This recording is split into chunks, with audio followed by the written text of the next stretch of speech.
Testing, testing.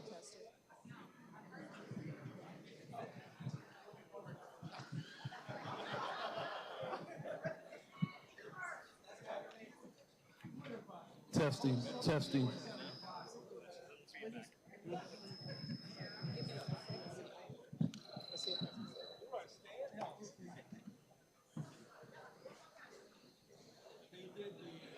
Hello, hello. Is this better? Am I getting better? Is this better?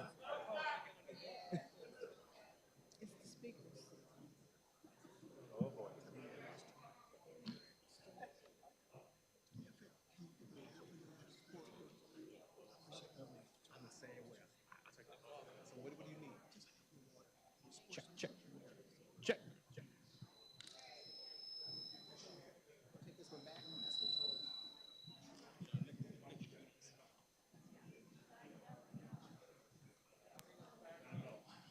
Check 1 2, check 1 2. Check 1 2.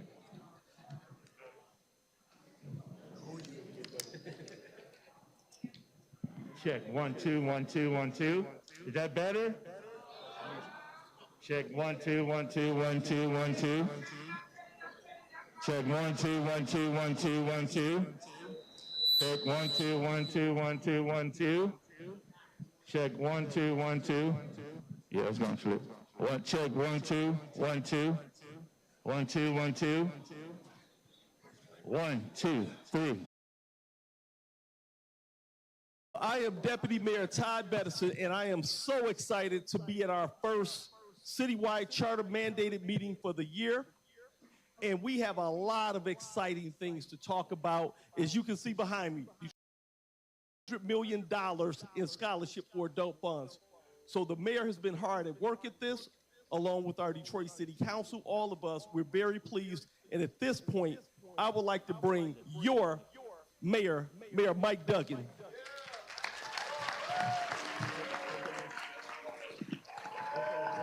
Well, thank you. And this is what I'm using. So I want to welcome everybody to our first charter meeting. And tomorrow, Detroit City Council is moving back into the chambers. Apparently, we're working out the bugs on the sound system tonight. But I want to acknowledge Council President Mary Sheffield.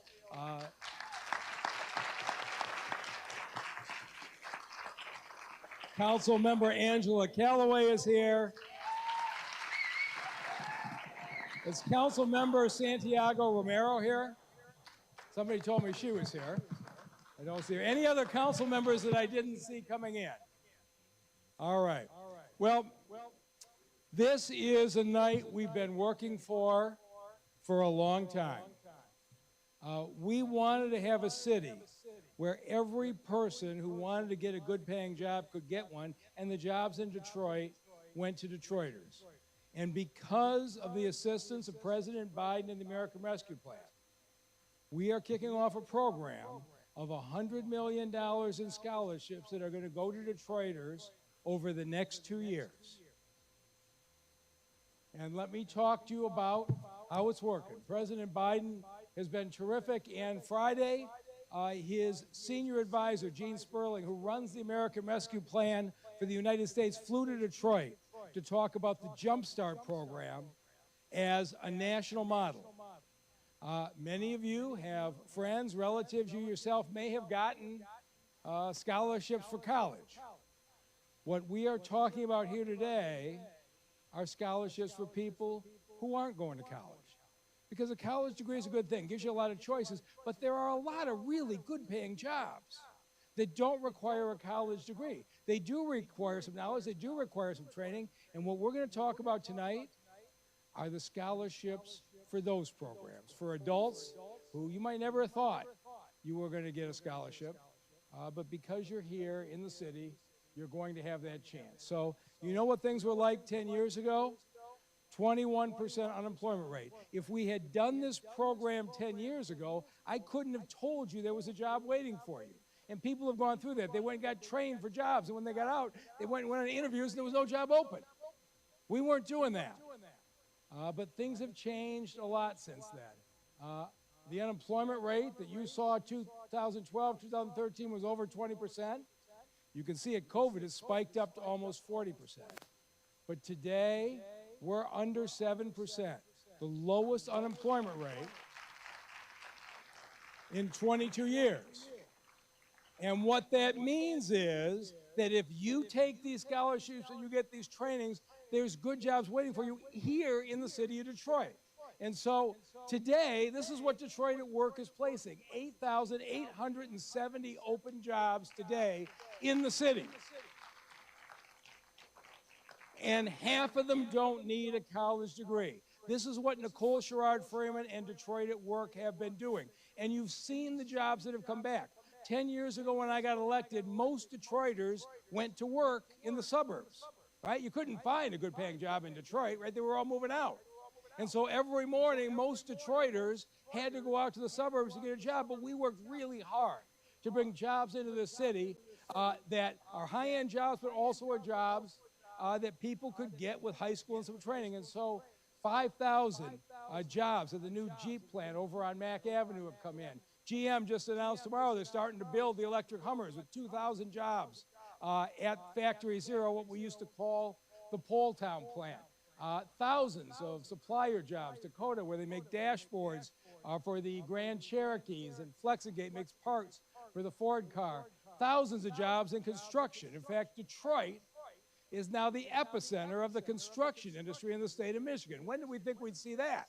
But the construction is happening here. Henry Ford continues to expand and create opportunities in the healthcare field.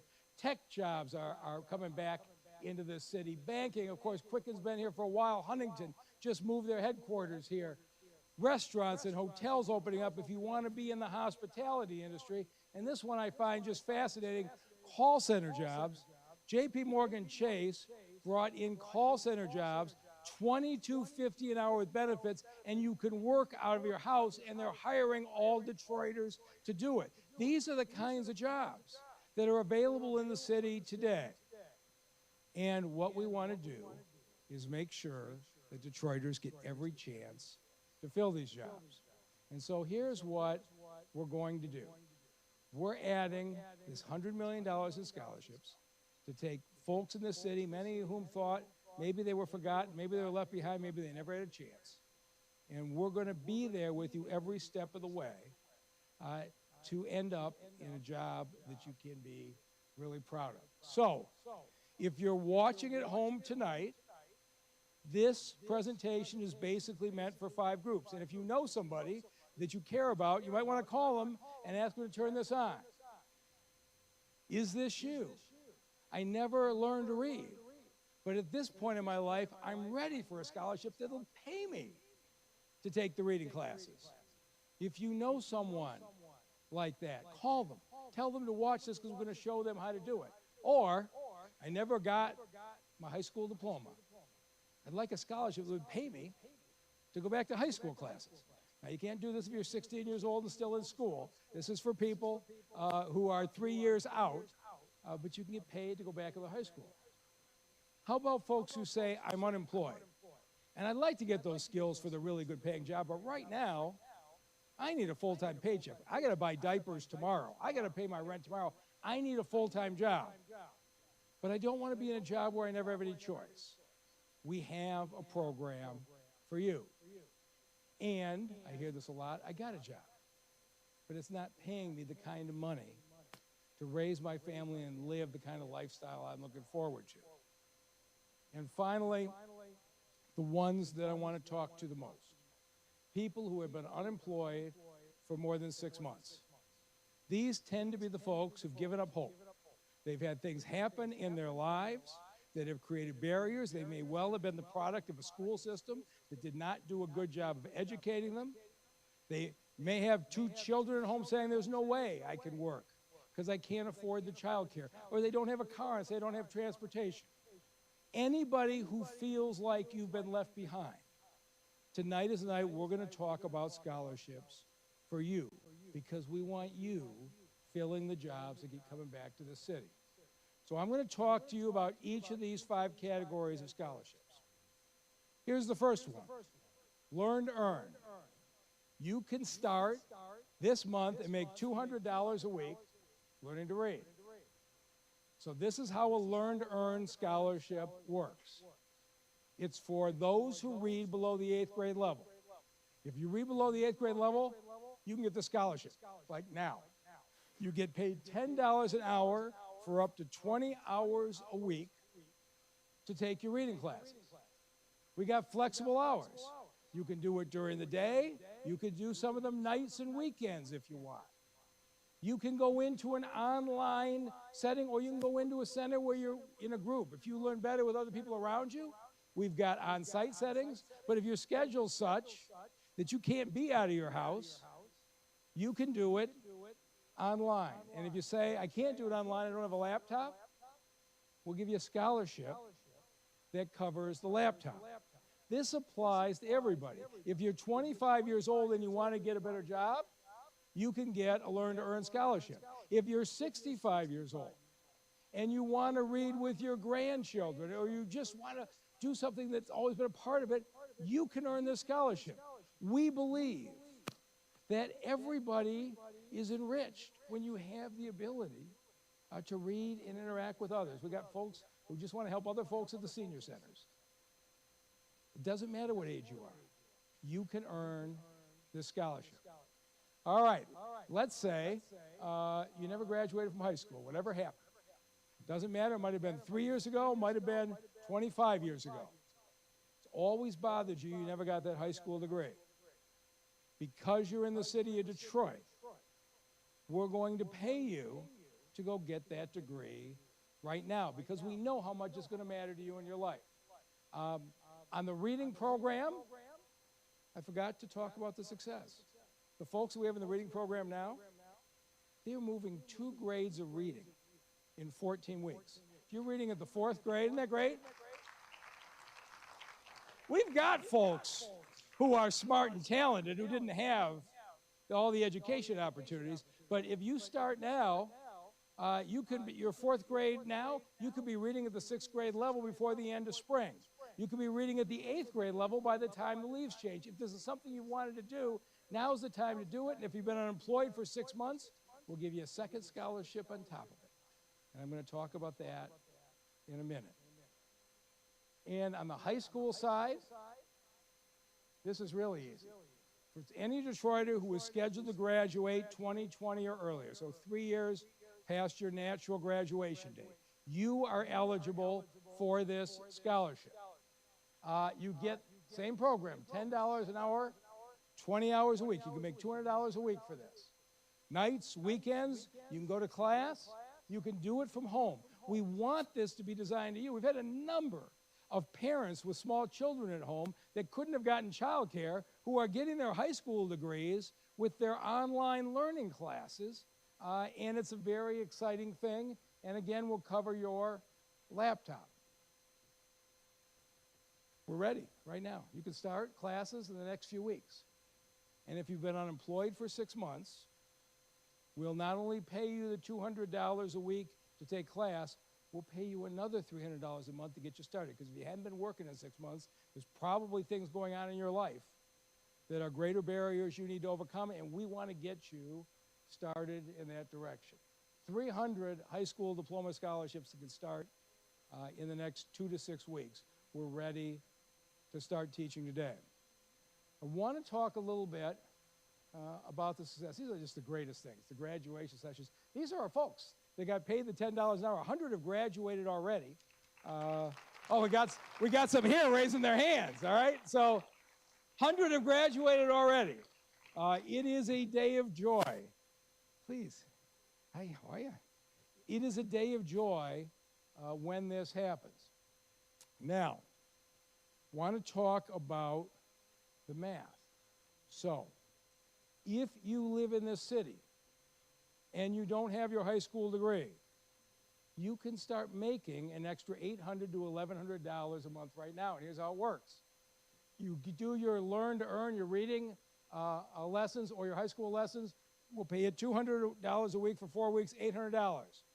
You've been unemployed for 6 months. We're going to give you a second JumpStart scholarship to get you back in because you probably are thinking maybe it's going to be harder than I want. It's $1,100 a month that you can start making. And so I've had folks say to me, my landlord just raised my rent $200 a month. What am I going to do? Right? If you don't have a high school degree, you can start making $1,100 a month right now. My car's broken down. It's a $1,000 bill. I can't get it fixed. I'm stuck. I have no transportation. You can make $1,100 a month starting next month. And this is it, right? This is because you're here.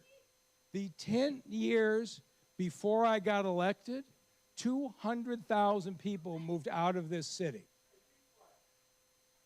200,000 people moved out of this city. This is for you because you stayed, all right?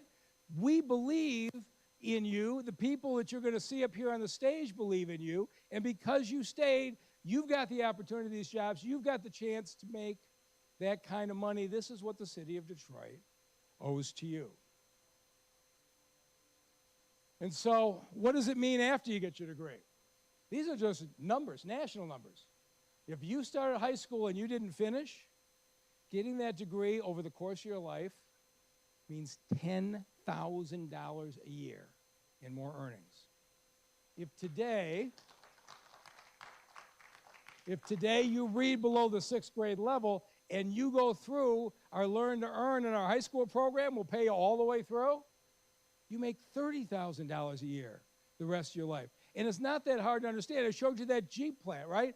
They make $40,000 to $60,000 a year plus benefits assembling those Grand Cherokees.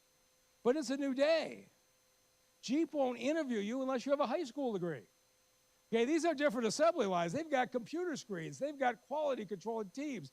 You have to have a high school degree before you can access most of the jobs that I showed you here. We want to unlock those jobs and those opportunities for you. Now, for those who want a full-time job, I need a full-time paycheck now. But I'd like to get a job where I can learn some skills to make even a better paycheck later. And so we started this program we call Skills for Life. We will hire you tomorrow, full-time, 40 hours a week at $15 an hour. You need a paycheck right now? We will hire you as a city employee in our Skills for Life program.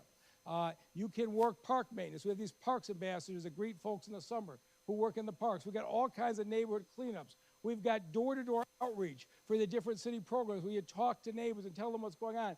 We will hire you tomorrow 40 hours a week if you live in the city. But here's what Skills for Life is.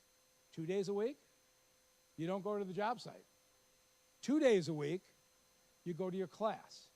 And we pay you full-time working while you go to the class those other 2 days a week. And so those 2 days a week, you can go get your CDL truck driving license while you earn the city paycheck. You can become a heavy equipment operator. People who make a lot of money running that equipment. You can get the training here. You can be an IT desktop professional, an electrical technician. You can do masonry. You can be a nursing assistant. You can be a phlebotomist, those people who stick the needles in your arm and draw your blood. It's a lot more skilled than it looks. And if you've been on the other end of the needle, you appreciate the skilled phlebotomist, right? Or you can take classes for your GED degree. We're ready to put you to work. But here's the thing. We want you to get the skills that if you want to move on to a better job, you can. So a couple of months ago, I was driving down Gratiot, and there was this huge crew cleaning up this site in the city. They were working really hard. I said, I got to see what's going on here. So I just pulled over. I got out and said, who are you? What are you doing? It was the Skills for Life crew. And they were cleaning a site on Gratiot. And so I knocked them off working for a few minutes. But it was one of the most special days I've had because every one of them, when they came over to take their picture, told me about their dream. This was a day they were on the job site. But on the other days, they were telling me what they were going to do. And they were going to their equipment operator training on the other days or their electrical technician training. Everybody told me about what their dream was. I'm going to be an electrical worker. I'm going to be a truck driver. I'm going to build houses in masonry. or I'm just getting paid to take my GED classes and get my licenses.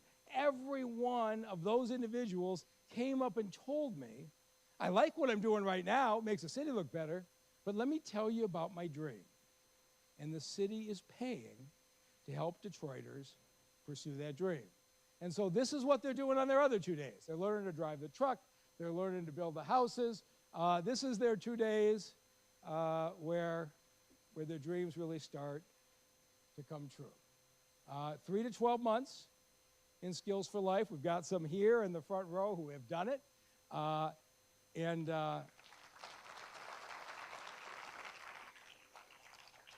Now, here's what's happened at the end of the 3 to 12 months. This has been fascinating to me. We didn't know it was going to happen. So 82 have already finished. And here's what we found. 50% of them left the city for a better paying job. I'm okay with that. All right? They want to go be an electrical engineer somewhere or pursue those dreams. 30% of them got promoted to the city in a better paying job with the city. In fact, a number of them were the folks running the snow plows that did such a great job this last couple of weeks in the city of Detroit. They started out as laborers in the parks, raised their skills, now they're driving large truck. And 20% said they liked what they were doing as a park ambassador. They liked the people they were working with, and for now, they're going to stay. But this is what getting these skills are about. You have choices, and you can pursue different choices at different parts of your life. We have the jobs available right now if that sounds like something that you would like to do. We have 50 different career training courses. And the person who has built the entire Detroit at Work program and has built out these 50 careers is our head of Detroit at Work, Nicole Sherrard-Freeman. And I want her to talk to you today about what she's done.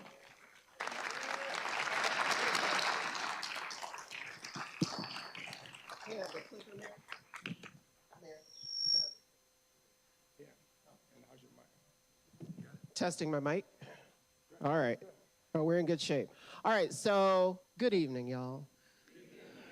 So listen, if you are still watching at home, and obviously those of you who are here in the room, we hope that one of the reasons you are still watching is because you've heard all about these training programs and you want to know what they're all about. So I want to talk to you for just a couple of minutes about the kind of training we have and how you get connected to it. So let's start here. So we have 20 paid and 30 unpaid training programs, and I'm going to break that down for you.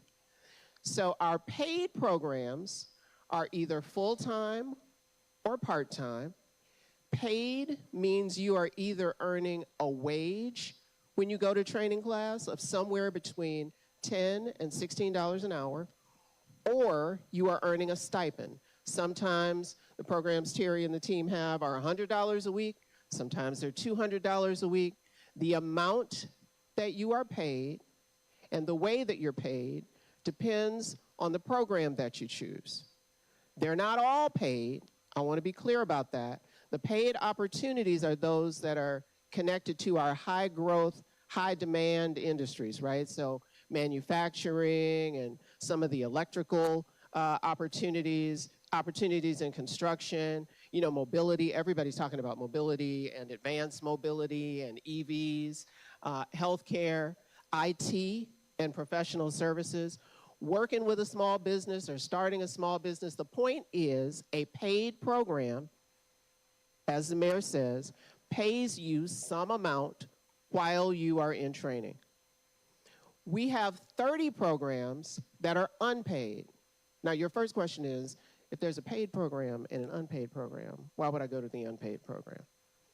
So there's a good answer to that. The first is, not every program is in a high growth, high demand industry. So let's say, for example, that you want to be a veterinary technician.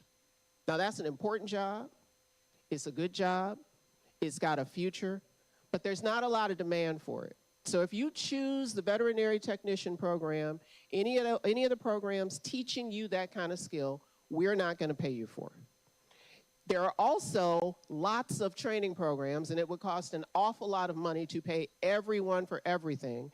So I got to tell you, because you are in Detroit, y'all know it's unusual to get paid to go to training. It is unusual for somebody to say to you, you want to build your skill set, I'm going to pay you while you do that. It's because you are in Detroit that you have that opportunity. But I want to be clear. But I want to be clear that not every training program is a paid training program. So we just talked about paid, unpaid, wages, stipends, full-time, part-time. You can go in person, you can go remotely, you can go to some class that is some combination of both. That's a lot. That's a lot. That's a lot of information, especially for somebody who's been out of the workforce for a while, maybe hasn't been in training for a while. Those sound like a lot of decisions, a lot of things to sort through. But you want to know what? We have good news for you. There are 9 Detroit at Work training centers across this city. We run them in partnership with many of the partners that are here today and others. And there is somebody who is waiting for you when you decide to take the first step, which is often the hardest one, that first phone call to start talking to somebody about what you want to do. That first time you go into a Detroit at Work Career Center and you want to talk to somebody about the program that's right for you, that's a hard first step. So we want you to know that chances are you live somewhere, if you look at this map, you live 3 to 5 miles within one of these career centers, and we want you to know there's somebody at the career center to walk you through every step. Here's the other thing we're excited about. Okay, so now this is what I'm going to try to balance. So I have a mic, a clicker, a limp, apparently, and a career guide. So we are so excited about this career guide. This is the first time that we have ever put all in one place information on our training programs and how you access them. Let me tell you how this came about. So the mayor was talking to a group of community members who said to us, that's great that y'all have all those programs and you can get to them this way and that way, and you can go here or there and you pay this much or that much. What would really help us would be if you put it on paper, if you laid it out for people so that they can see, because not everybody is tuned in to the channels that the city, or streaming into the channels that the city uses. Not everybody is on the social platforms that the city uses. Put it on paper. Give us some way to sit down in the living room with somebody and talk about what the options are. If you go online right this minute, because Dee has made sure of this, if you go online right this minute to DetroitAtWork.com, you can click on the Detroit at Work Career Guide, and literally you can start flipping through it. It's one of those online books. You can do it on your phone. I did it before I got here. You can start flipping through the pages. Let me tell you what's in this book. So, you know, we talk about all these training programs, but if you don't have anybody in your family or in your community who has actually been a heavy equipment operator, you might not know what that is. So you might not know that you're working on a construction site, or maybe you're working in a factory, you're using a bulldozer, you're working in a residential site or a commercial construction site. You could be indoors or outdoors, and you don't need a high school diploma.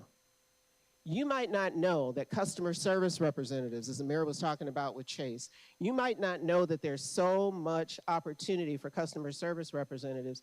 You can work from home, you can work in a center, you might do some combination of both. And customer service representatives, y'all know, if you have the right set of skills, a customer service representative easily makes somewhere between $15 and $20 an hour to start.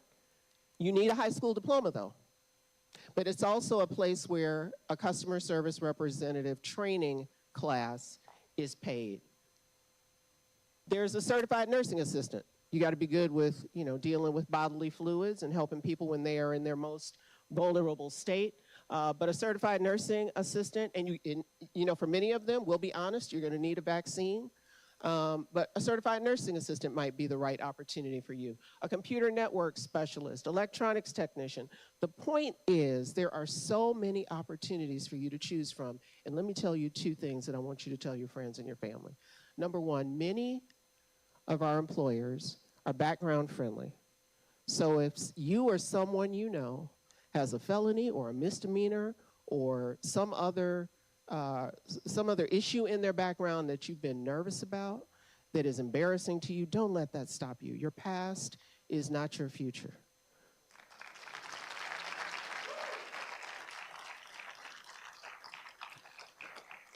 And the second thing is, many of the employers and training programs that we are working with don't care if you smoke marijuana.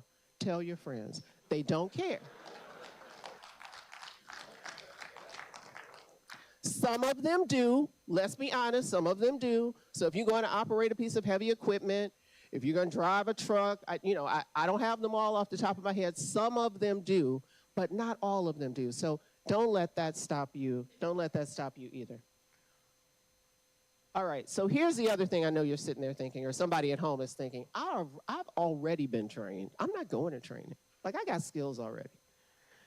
There's an opportunity for you too. So if you already have some basic skills and you like, let's say you like physical labor, you enjoy physical labor, and you like putting in a hard day's work and you don't mind being sweaty when you go home, there is an employer right now who is looking for you, who wants to talk to you about being a production operator, making somewhere between $16.50 and $18.50 an hour. There is an opportunity for you, and they just want to teach you how they do things where they work. If you have good customer service skills, maybe a front desk agent or an account specialist is right for you. And maybe the only training you need is what the employer will give you. Maybe if you have good customer service skills and you like the adrenaline rush of working under extreme pressure and some extreme conditions, maybe an emergency services deployment operator is right for you. The point is, no matter where you are and no matter what skill set you have, whether you've been out of the workforce for six weeks or 6 months or 6 years, or maybe you've never had a job, there is an opportunity for you. Plus, if any of these full-time training or employment opportunities are attractive to you, you could also be eligible for a full-time $600 a month JumpStart bonus. Now, we've said JumpStart 5 times in the last 20 minutes, and you want to know what JumpStart is all about. Mayor? All right. Thank you, Nicole. So I want to start by thanking the people who made this possible. I got a chance to sit at the White House with President Biden and tell him about JumpStart. And he brought Gene Sperling in as senior assistant. You got to hear about this. We kicked it off. The president sent Gene Sperling out here to do it because he believes what Detroit is doing on JumpStart is what we need to do for people around the country who have given up hope and dropped out of the workforce. But I want to start by thanking the people who did it here, because nobody's tried this before. We're going to find out if it works. But Nicole Sherrard-Freeman in Detroit It Works, Todd Bedison, the deputy mayor, helped put this together. And we had great support from city council. All the councilmen have been great, but Councilman Coleman Young and Councilmember Mary Waters were big supporters of this from the beginning. We all got together and said, how do we do this? Because we get a lot more done when we're working together. So here's how JumpStart works. If you've been unemployed for 6 months, on top of everything else we told you here, we know something's going on. The number of people who have said to me, I can't work because of childcare. Hear it all the time, and it's true. I mean, you know how much childcare costs. Well, that first 6 months, you're going to get an extra $600 a month on top of whatever else you're being paid to figure out how to get yourself set up in a good location with quality childcare, to get your car fixed so you've got transportation, to get that landlord paid off so you don't have to worry about somebody trying to evict you. Then the next 6 months, you'll get $400 a month, and the next 6 months, $200 a month. Because, of course, we expect after 6 or 12 months with your training program, you're into a better job. But we wanted to jumpstart you into that success. And so this is our idea, and it's starting now. If you're part-time, so you know the 20-hour a week that we talked about, learn to read, and high school, you're only going 20 hours a week. But we will, on those cases, you'll get a half a JumpStart scholarship.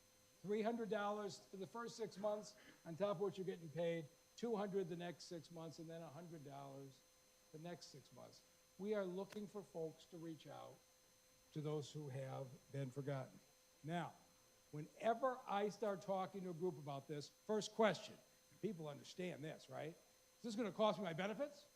Right? Because we all know if you make money and you make too much money, you end up losing on the other end when they take their benefits away. So we went up to the state of Michigan, we made sure we got a legal opinion. So today, if you get from the state of Michigan cash assistance, Medicaid, state emergency relief, food assistance or SNAP, anybody who gets that, it is not affected by the JumpStart scholarship.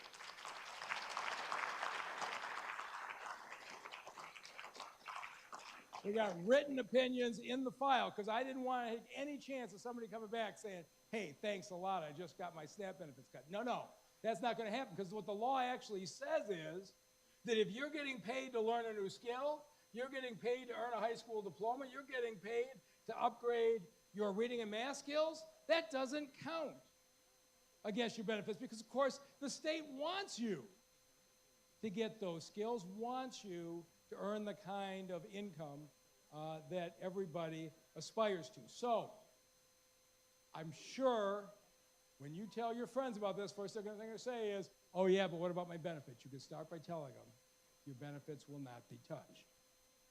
So here's what we did. Sounds good, right? How many times does government come up with a program we write in our offices and it doesn't actually work when we get to the world, right? Happened once or twice. And so we said this time, what would happen if we went to those groups who have been the activist groups in this city, who maybe had a little bit of money for their effort, or maybe they didn't, they just loved it, they're always knocking on doors, they're always telling people economic empowerment, get a job, they're doing that all the time. What if we went to those groups and said, be our partners? You reach out to the folks that you interact with every day and tell them how this program is working. And so we now have 18 community partners who are signed up to roll out JumpStart. A number of them are here today. Can I ask the folks representing the 18 to please stand up and wave so they can see who we are?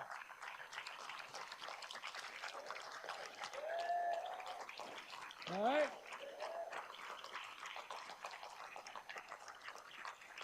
So I'm going to show you who they are and tell you why I think they're so special. So Church of the Messiah Housing Corporation, Detroit Hispanic Development, Detroit People's Action, Emerging Industries Training Institute, Family Assistance for Renaissance Men, Fit for Life Health and Fitness. These are all out there. Focus Hope, International Institute of Metropolitan Detroit, Southwest Detroit Business Association, Spectrum Human Services, St. Vincent and Sarah Fisher Center, TEA, they are all going to be out there recruiting you and standing with you every step of the way. Black Bottom Group, Open Door Kojic, Detroit Friends and Family, and TMI Detroit. And let me tell you what is really special about this group. In the past, you've seen government programs, they pass out money to a bunch of organizations to go do work, and some do good work and some don't. That's the way it works. I came in and said to these folks, we're not going to give you any money up front. Okay? I want you to do this only if you believe in this. But here's what we will do. Every time your client succeeds, we'll pay you. You sign them up, we'll pay you $300. They make it through their first 6 weeks, and that's not easy. We'll give you another $300. You make it halfway through the program, we'll give you $800. And if you complete the program, we'll give you another $800. And I said, are you willing to bet on the talent and dedication of Detroiters? You only get paid if your clients succeed. And these 18 organizations say, we work with these folks every day. All they've been waiting for is a chance like this. And they signed up to bet on the talent of our community. And this is what has got the White House so excited, is the idea that the activists who have been demanding change for years are actually going to be the ones who are going to be calling you on the phone and say, are you at your class today? Who are going to be the ones when my car broke down, help you get to that job. They'll be the partner that you may need until you get going. And I'm just so pleased at all 18 who have signed up. So you can start 9 o'clock in the morning. Phone can ring, 962 work, or you can go online tonight even at DetroitAtWork.com, and you can start to apply for these scholarships. And we're going to be filling these in February. This is not going to be some long, slow process. The team is ready to go. At this point, I want you to have a chance to hear from the folks who are going to be working on these programs and some of the folks who have succeeded. And with that, let me turn it back to our leader, Nicole Sherrod-Freeman. Thank you. Thank you, Mayor. So we want to invite 2 of our In Detroit organizations up and 2 participants. So we're going to start with, Mayor, you have the, where's the clicker? Sorry. Oh. Can't take me anywhere.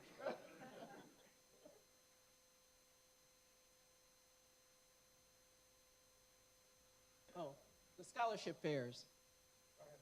So before we get to, I'm so sorry. So before we get to bringing up 2 of our In Detroit organizations and 2 of our program graduates, we want to tell you the other ways you can access, in addition to calling first thing in the morning or going online right now tonight, we also have scholarship fairs. February 2nd, we're going to be at Payne Pulliam. February 9th, we're going to be at the Northwest Activities Center.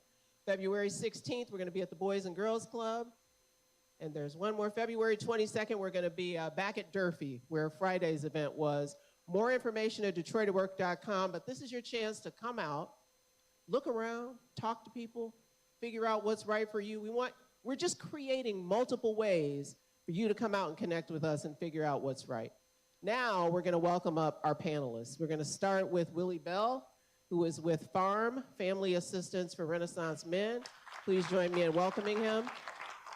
We're going to ask Laura Chavez to come up, who is with the Southwest Detroit Business Association. Octavia Dunn, who is a Learn to Earn graduate. Woo-hoo! And Alicia Hines-Jones, who is among our first Skills for Life graduates.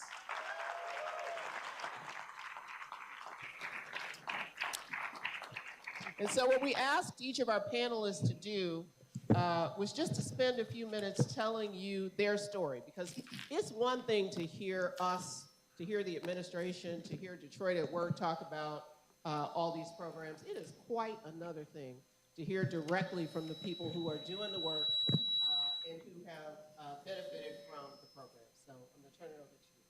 And why don't we start, Alicia? We love your story. Why don't we start with you? Good afternoon. My name is Alicia Hines-Jones, and I am a native Detroiter. I attended elementary school, middle school, and high school here in Detroit and graduated from the Detroit Public School System. I also attended Wayne State University, and I obtained my 4-year college degree there as well.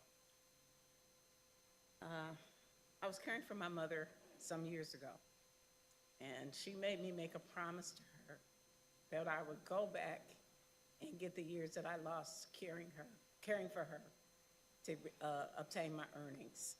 So that's what brought me to Skills for Life. I started looking for a volunteer job, and it turned into a real job. So I first started at the COVID testing center at the State Fairgrounds as one of the drive-up attendants that directed you to get your COVID shot. Soon after that, I became involved in the inventory management area, where I distribute the daily PPE materials for the entire location and also manage the inventory. After the State Fair location shut down, we were moved to TCF, and I continued to do the same work there, managing the inventory at the TCF Center downtown. Then the city asked the employees to return to their jobs, and my job was a laborer with the alley cleanup division at the Huber location. So I signed up for Skills for Life, and I signed up for the CDLA program. I did get my CDL, but it wasn't the A, I got the B. The CDL also has a lot of challenges in it, and you have to have a lot of tenacity to do it. I would not give up and I would not quit, and I do intend on going back and finishing, getting my CDL-A. But I did obtain my CDL-B certificate in October of 2022. So I am a licensed.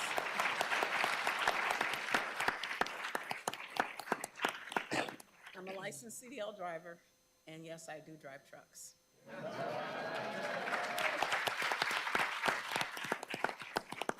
So when I signed up for the Detroit at Work program, they were very, very supportive. They took me into their,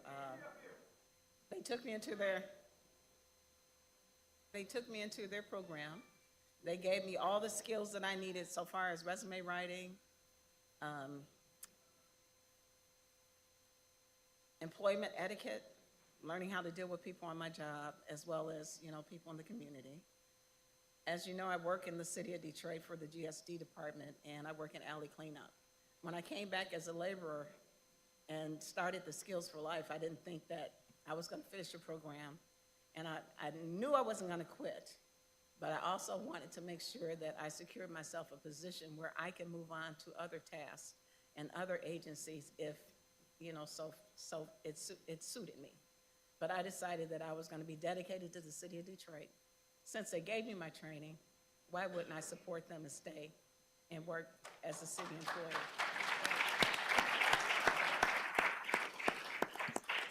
So I just want to let you know, if you're interested in working or getting a new job or a new career, Detroit at Work has a great program. They have a wraparound services. As you can see by what Ms. Freeman told you, they give you all of the tools that you need to succeed. If you need home care, or if you need child care, if you're looking for a better position, any of the positions that you're looking for so far as career building in any type of industry, it's available to you. And you have the opportunity to take that in your hands and go and get what you want. There's no reason for anyone in this city to say, I can't get a job.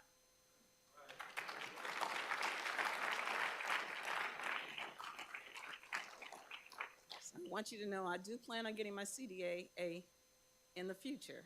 So you'll see me driving a bigger truck the next time. So watch out and look out. And I'll be watching out and looking out for you.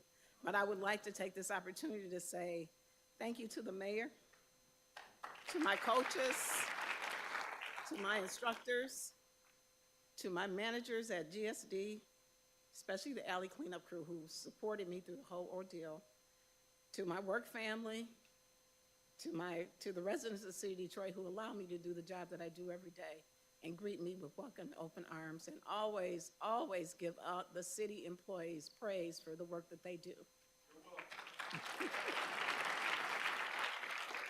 And just a special thank you to my husband who supported me through the whole ordeal and every day would tell me to go and do my best.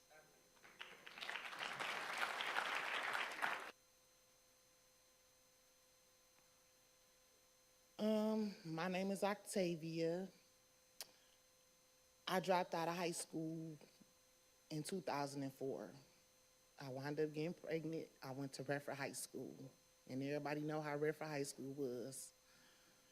On top of being pregnant, my daughter's father got killed.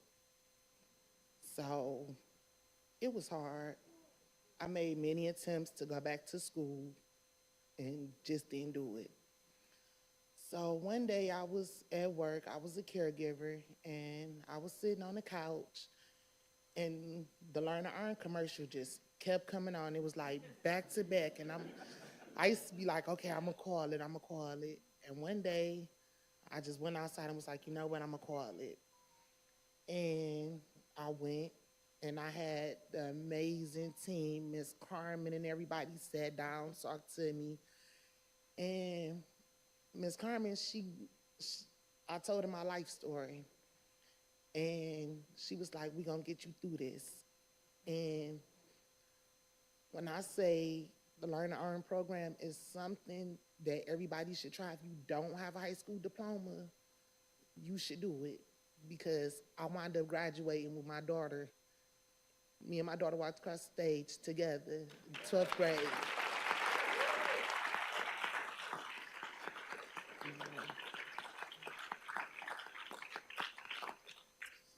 I say my baby, she was my biggest support system. Not only that, I registered for school when the pandemic hit. So when the pandemic hit, it was like I was ready to give up because I'm like, what we gonna do? Ain't no school. But they managed to call every step of the way. They stayed on me. Even when I was lacking, you know, they'll call, we need you to go do your work. And I managed to take care of my patient and do my schoolwork. And I wound up graduating in June, and that was the most proudest day ever.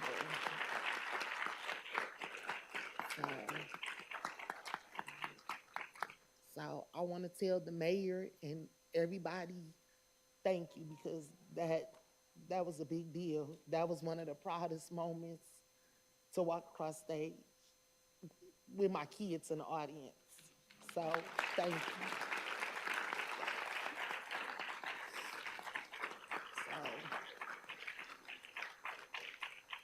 like I say, if you feel it's never too late to get your high school diploma or your GED. So try the program. It won't hurt. It's like I say, you got a good support team, and they amazing. So I say try it.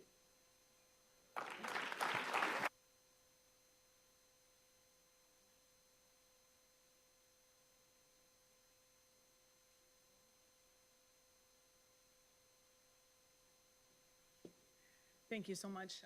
As everyone has heard, my name is Laura Chavez Wazirudin. You can go by Laura Chavez, it's fine. And I represent Southwest Detroit Business Association. And I'm one of the 18 IDOs that was selected. We're representing one of the 18. And I'm just so honored, and I feel really privileged to be able to bring this to my community. Our community is representative of the immigrant community of Detroit. I always feel like we have a natural resource in our community, which is bilingual, right? And so a lot of times people think that that's a negative, but actually every opportunity that I've had in my life has been because I am bilingual. And so to be able to allow the people of my community to highlight and to shine it and to build legacy, when I listen to these stories, it really warms my heart, because to know that I could be a part of making change, legacy building in our community is something that, you know, is what we want. We want economic mobility, we want economic stability. And how else can we do this if we don't have the support that we need? And so I'm thankful to the city. I'm thankful to ARPA. I'm thankful to everyone who has come together and said, let's do something right for our communities. And when I think of coming out of the pandemic, there are so many people that come to us and say, how can you help us? What can you do? And a lot of times we try our best, but to know that we have the backing of the US government is something exponential. And I'm so excited to be here today. I can't wait for our phones to ring. I can't wait to be able to put my first couple, community members through this program, and to be able to maybe next time they're one of the storytellers. And so I'm honored, I'm privileged, and thank you so much.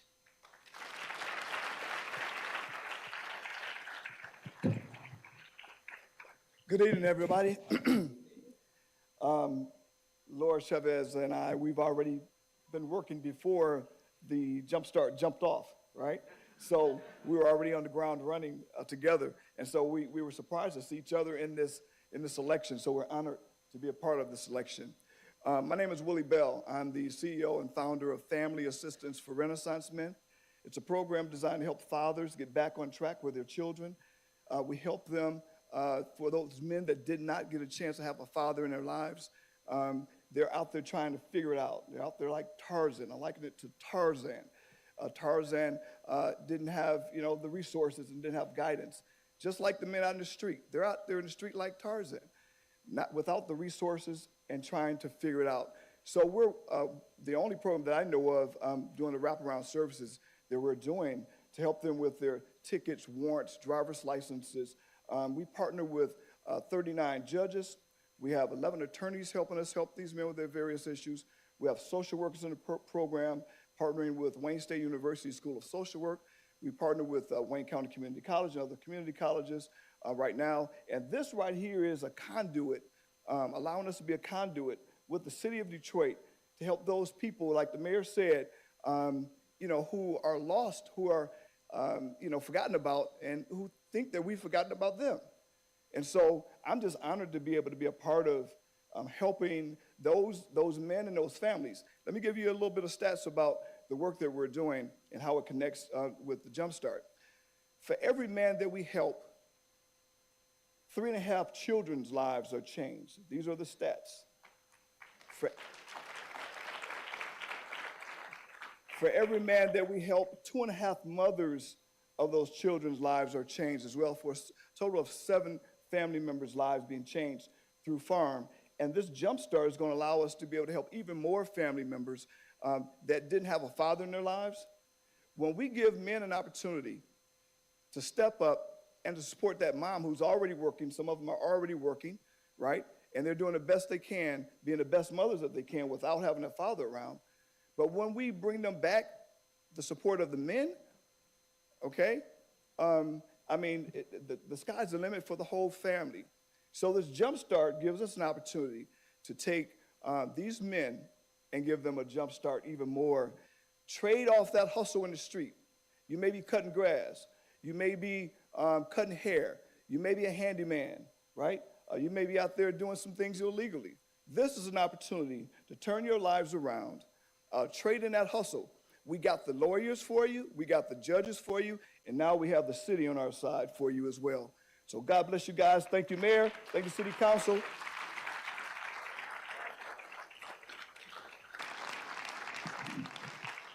All right, one more big hand for our 4 panelists.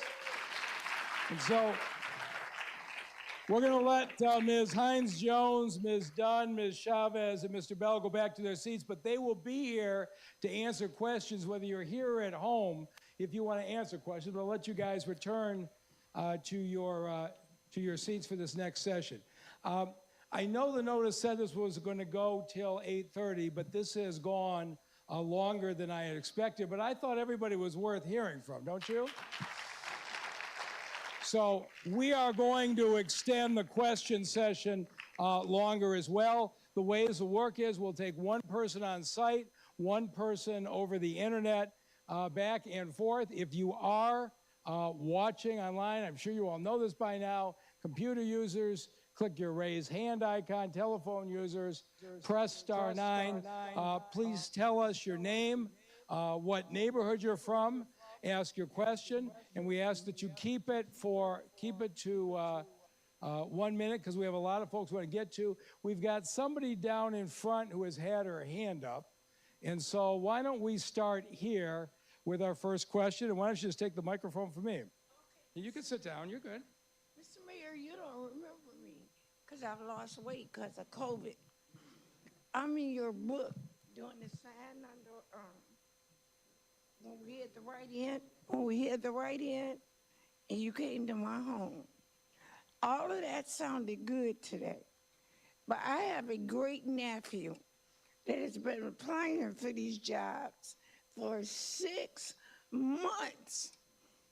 And the man never emailed back.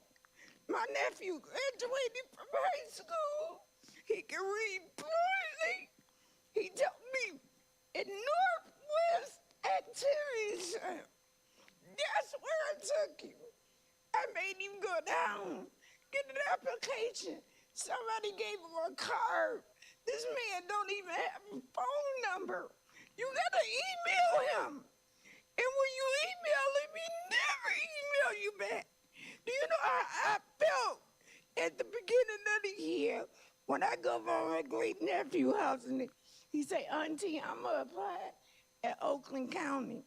He said they got AVAC. He said, I'm gonna apply there. The city don't call back. It broke my heart because he's not gonna get in Oakland County. He lives in Wayne County. And how many other kids have called these numbers y'all talking about and never got a call back? Never. All right, so Nicole, Um, so, so, so here's what we're going to do. He's not going to have to come to us.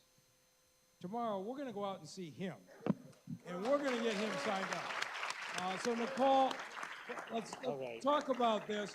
So come on up, tell them who we're going to send out and what we're going to do. We are going to personally walk him through the process from beginning to end. Thank you. So first, so I know you don't want to talk to anybody. I know you don't want to talk. I know you don't want to talk to me. I understand. I understand. Yes, I understand. I understand. I understand. So the first thing I have to do is, I know you don't want to talk to anybody, but I have to say that I am sorry that that was his experience, because that's the right thing to do. So that's number one. And the second thing is, if you will, if I will have Terry Weems will go out, if you will give us his information, we'll connect with you after. We'll go to him. We'll go to his home. We'll come to your home and sit down and figure out. I don't know what to say about, I don't know the employers where he applied, but I do know that there's a job for him and there's an opportunity for him, and we will hand walk him through that, and you too.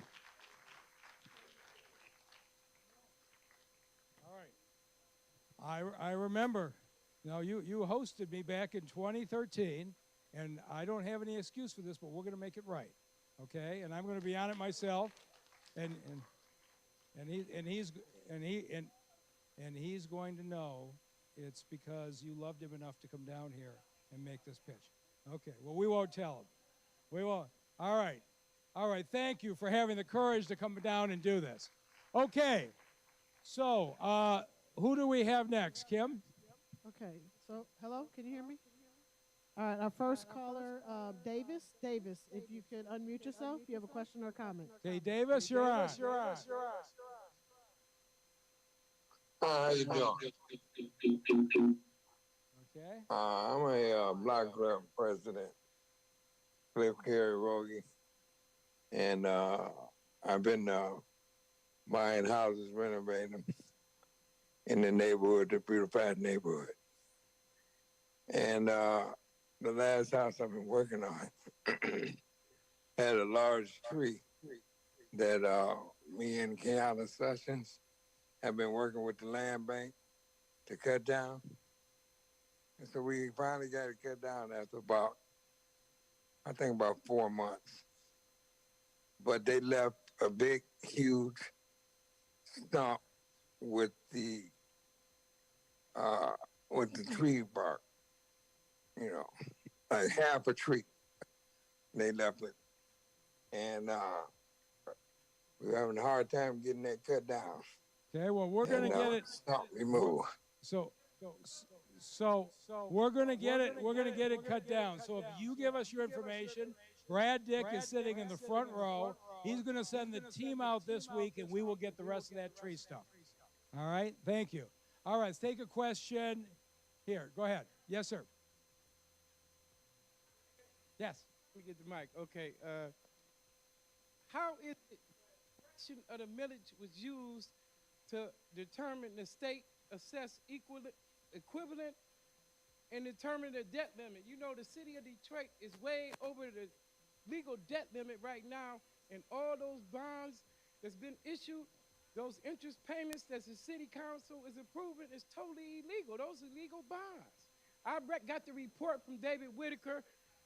There's total nonsense in there. There is no way that you can use a fraction of the millage to determine the state assessed value, and David Whitaker needs to be out of his job. The advice he given the council is bogus. That whole report is a sham. Now, anybody doing that, anybody committing that type of situation here in the city of Detroit, it's got to be way more to it than that. Whole lot more than just that millage fraction, the fraction used to come up with the state assessed equivalent, 6 cents. Okay. All right. So, you know what? Hey, look, I want us to be respectful to everybody, okay? These meetings for everybody. But in this case, Not only is you're blaming Mr. Whitaker, but the courts ruled on this argument. They ruled it had no merit last September. Then you went to the city council, and the city council staff reviewed it and said it had no merit either. So I appreciate the fact that you don't agree with the courts or the elected officials, but this has been decided. All right, let's take one on the over the internet. Unmute yourself. Renard? Renard, are you with us? He's unmuted. Go ahead.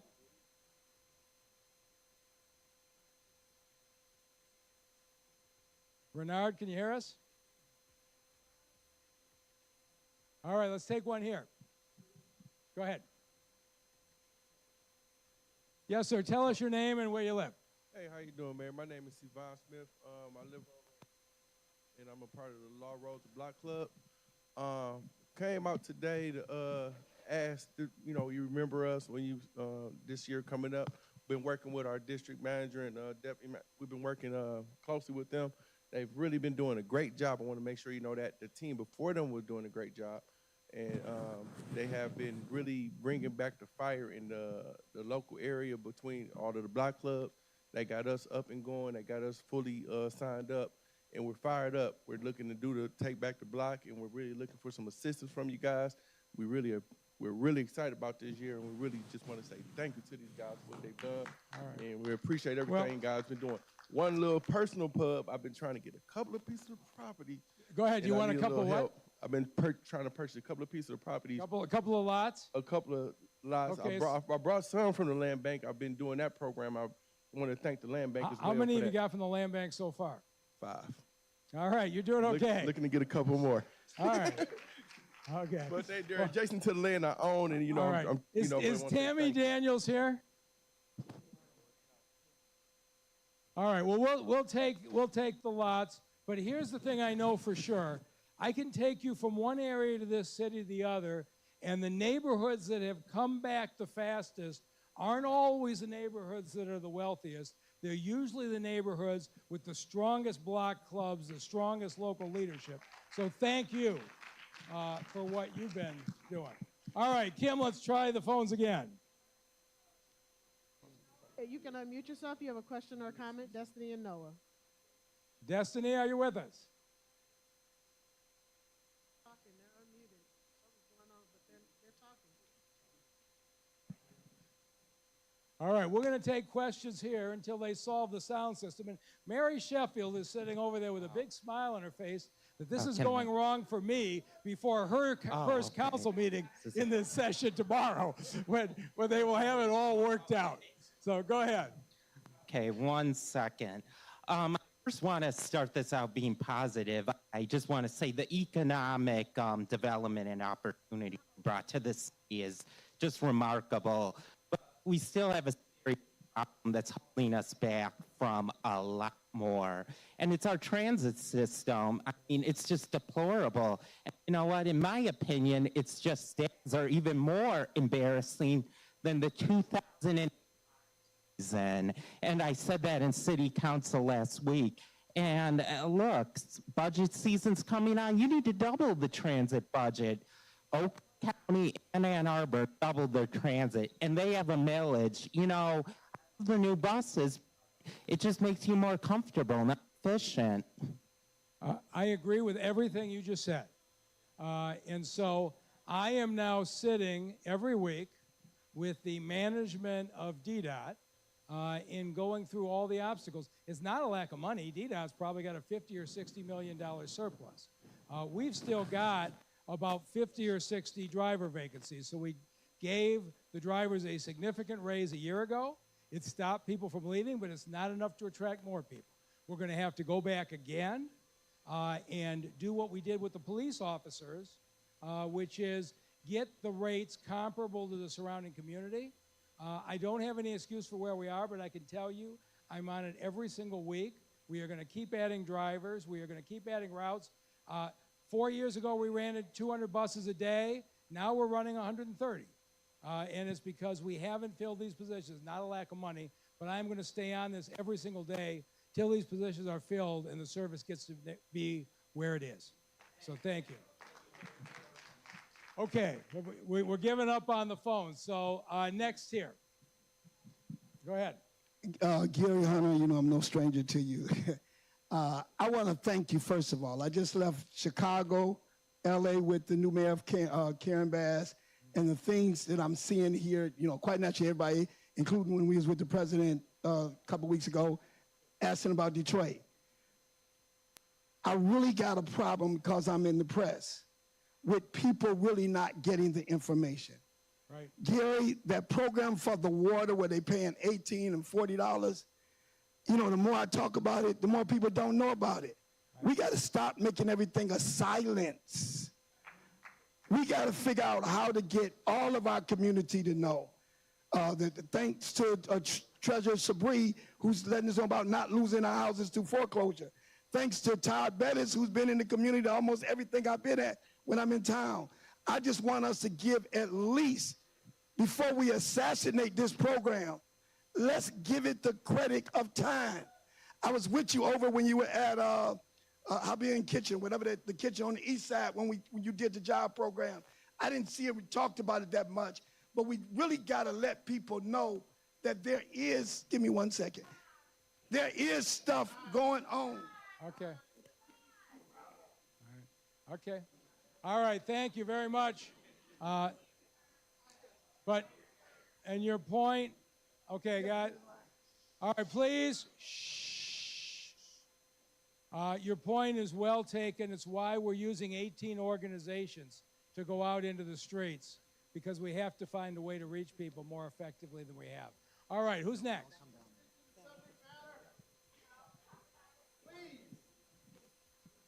Go ahead. Okay, so we're here to answer questions about JumpStart, but I'll answer any other question on any other subject. So go ahead. Go ahead. Shh. All right, who's next? Go ahead and tell us your name and where you live. Go ahead. What are we waiting for? I'm wondering about the expungement. Is there any expungement inside this program? There is. Project Clean Slate. Is Carrie Jones here? Carrie, come on up and talk about Project Clean Slate. Unfortunately. All right, we are going to follow up, okay? We really are. We are. Unfortunately, I'm like the young lady you talking to. I've been trying to get in touch with Clean Slate for about a year now. I have not had any luck. Great. Well, Project Clean Slate is the City of Detroit's free expungement program, and I'm happy to connect with you and make sure that you get signed up for the program, but it's really easy to do. If you have online access, you can sign up detroitmi.gov/Project Clean Slate, and we've got a team of attorneys that are willing to help you, and then we'll also connect you with resources for Detroit at Work. So I'll come up and grab your info now. We will get 2,000 Detroiters' records expunged this year in Project Clean Slate. All right. Well, you got Carrie on your side. Okay, who's next? Who's organizing the lines here? Ray, what's going on here? Okay, who's got the microphone? Oh, I see. Go ahead. Yes. Tell us your name and where you live. Good afternoon, Mayor Duggan. My name is Fredia Butler. I've heard that they are working on the car places in our communities, and I thank you. But I would like to, I'm really, really pleased to hear about the scholarship program. But I was wondering, is it possible for you to work with the judges for our youth who are getting in trouble to require them to be in one of the programs instead of sending them to jail or whatever? And for Isn't that a great question? So I can tell you, I'm not the expert on this, but I know that Prosecutor Kim Worthy and Attorney General Dana Nessel have just partnered up on something they're calling Work Court to do just what you're saying, to create a diversion program where if you go into one of these programs, you don't end up with any criminal record because you get diverted. So pay attention. I know I talked to Dana Nessel about it last week, but we got a great prosecutor, great attorney general, and you're going to see Work Court give folks that opportunity. One other thing, please, I read in the paper about Mr. Ross and others that want 1 point some billion dollars from the city. Please do not allow that to happen, to take our tax dollars. All right. Thank you. Go ahead. Do you believe in God, Mr. Mayor? Okay. All right. If you got a question, ask it. To If be you got deposed. a question, ask it. I got a question. I was not even going to court of false criminal charges that you brought on me because I caught you cheating on your wife.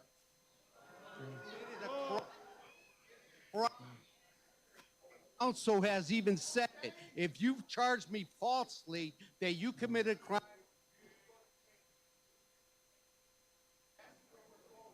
Okay.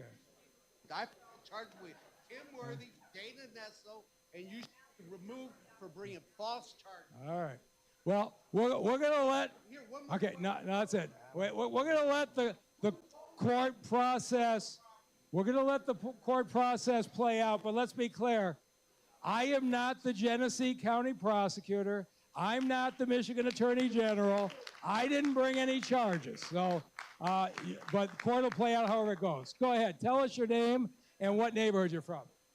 Okay, thank you, Mr. Mayor. And I'm gonna give everyone else a chance, and I'll go back. I'll answer this one question. Go ahead. Happy New Year. Please listen. The others listen to you. Please let the questioner go ahead. All right, thank you, Mr. Mayor. What I'm seeing, we have so many Black children and children of our races being snatched in Detroit. On the Newsbreak app, there are about at least 30 children that have been snatched in the last 2 years. I know I give information to the police commissioners. I know if it was in any other community, and the police are putting it on the Newsbreak app, but I remember in the news, everybody remember this, when that the Caucasian lady had the 3 Black children in the car, and thanks to the police, DPD, DPD they got caught 'em. those children. Where was she taking them?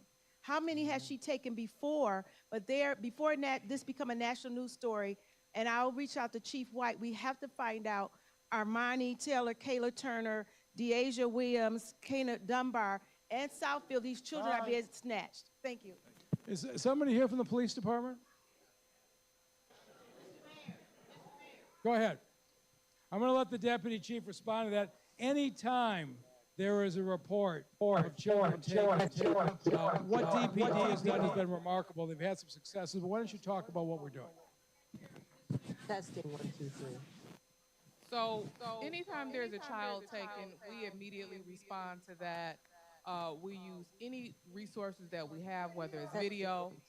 We use video to look for children. We do a canvas in the neighborhood. We do any type of cellular or technology resources that we can utilize in order to locate children. What we don't have is a problem with children being snatched off the street. We don't have that problem. That was one incident, but that's not an overwhelming problem that we have here in the city of Detroit. We have a missing person unit. We have a missing person robust response, and that's something that our department takes very serious. Let me tell you about your police chief. When there is an issue with a child and DPD finds that child, my phone might ring at 11 o'clock at night. But Chief White, it touches him so deeply, he's got to pick up the phone and call me because he knows I want to hear what they did. DPD takes every one of these cases very personally. Okay, who's next? Go ahead. Yes, sir. Tell us your name and where you're from. My name is Amir. I'm from here. I just moved back in 2017. Okay, I've had 3 strokes since September, and I'm having problems getting housing. And I don't know how to use the computer that well. Now they want me to do it online, and I can't get any help. So what can we do to help you? Help me get housing. You need housing. Where's Don Laurentier? All right, go ahead. Okay, who's here? So Don Laurentier is the head of our housing department. He runs all of housing and redevelopment, and he's going to come up and take your case himself. Donald, the gentleman is right up there in the front row, and let's see if we can't get him into a good place. All right? Okay, go ahead. Okay. Oh, we're back online? Okay, we're going to try one more time online, and let's see if we've solved the problem. Okay, so we're going to try Destiny and Noah again. Destiny and Noah, if you can unmute yourself. Destiny and Noah, can you hear us now? Hello? Can you hear me? Can you hear me? Yeah, yes, we can. Yes, we can. Okay, hello, good evening. My name is Destiny. I'm here with my brother Noah, and we are a part of the Burns Seneca Fisher Junior Block Club, and we are concerned about the conditions of our sidewalks. The Burns Seneca Fisher Junior Block Club has repeatedly asked the mayor in these meetings to fix the sidewalks that have been broken from Burn trees at Fisher all the way down to Gratiot to Mac time after time for 3 years. Still after asking numerous times, our promises have been crushed with the sidewalks in Fisher. As a part of the Burns Seneca Fisher Block Club, we would like to keep our community safe, but these sidewalks are holding us back to achieving this goal. I say this because it's not safe for an elderly or a young child to walk on these sidewalks without tripping, stumbling, and hurting themselves. Also, some areas do not have sidewalks for people to walk on, which increases people to walk on the street that causes another hazard for our community. This time, will you really care about your community at Burns, Seneca, and Fisher, and will you make the people that work for you and us do their jobs that they say they're going to fix our sidewalks, or you break our promises again? Okay, we don't need him calling out time. I know I'm not always going to give you the answer that you want to hear, but on sidewalks, if the city tree, a tree between the sidewalk and the street, broke the sidewalk, it's the city's responsibility. Ron Brundage will come in, they'll replace it. Is this District 5? So this will be District 5. So let's get out and look at it. The ones that the city tree broke are our responsibilities. Sidewalks are otherwise the homeowner's responsibility. Now that's a problem in neighborhoods where we've got a bunch of vacant lots. But we will come out and take a look and see what we can do. But we've got a lot of neighborhoods in that situation, and we're going to have to find a significant means of funding sidewalk repair at some point. But in the meantime, let's get out, let's see what we can do in that area. Ron, when can we start doing cement again on sidewalks with the weather? Mid-April, we're going to start back up with the sidewalks where the city is responsible for them, and we'll take a look and see if there's anything else we can do to help you. All right, whose turn is it here? Go ahead. Yes, sir. Tell us your neighborhood, your name. Good evening, Mr. Mayor. My name is Dwayne Hines, and I'm from the east side of Detroit. I want to know, in the program, is there a limit on the amount of residents that can apply for those scholarships? I mean, do you have, I know there was a figure like 8,000 or something like that. Is that all the scholarships that's available? So we've got 1,200 right now. If we fill those 1,200, think about that. If 1,200 families move from poverty to the middle class in this city, how much would that change the city? If we prove it on the first 1,200, I'm going to go find the money and we'll keep expanding it. All right? Okay, Kim, we got anybody on the phone? Okay, Renard, are you still with us? Good evening, Mayor. Can you hear me? We can. All right. I'm not sure what was going on beforehand. All right, so I'm in the Midtown neighborhood. Wanted to ask you, Mayor, how do you bring the driver's wage up to an equitable level in comparison to other bus systems? And what is your plan and strategy to make an overhaul to make DDOT a career of choice, one that's a rewarding career path? I just think to solve the operator crisis, do you have any sort of ideas in terms of working with our high schools or VOTEC centers or community colleges to directly recruit bus riders from there, and considering to increase the wage as well too, to make this a choice employer? Thank you. Yep. You're asking exactly the right question. So some folks remember I ran the smart bus system when it was going to close in 1991 and turned it around to 1995. I know what it means to put quality service on the road. We are not putting quality service on the road. We're just not.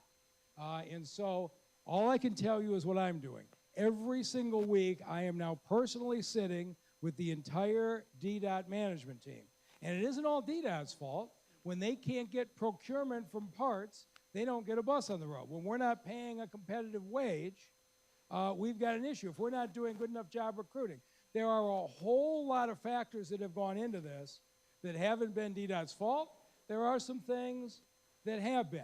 But I'm not really interested because I'm the mayor, it's my fault. And that's why I'm going to these meetings. I'm going to stay in these meetings every single week.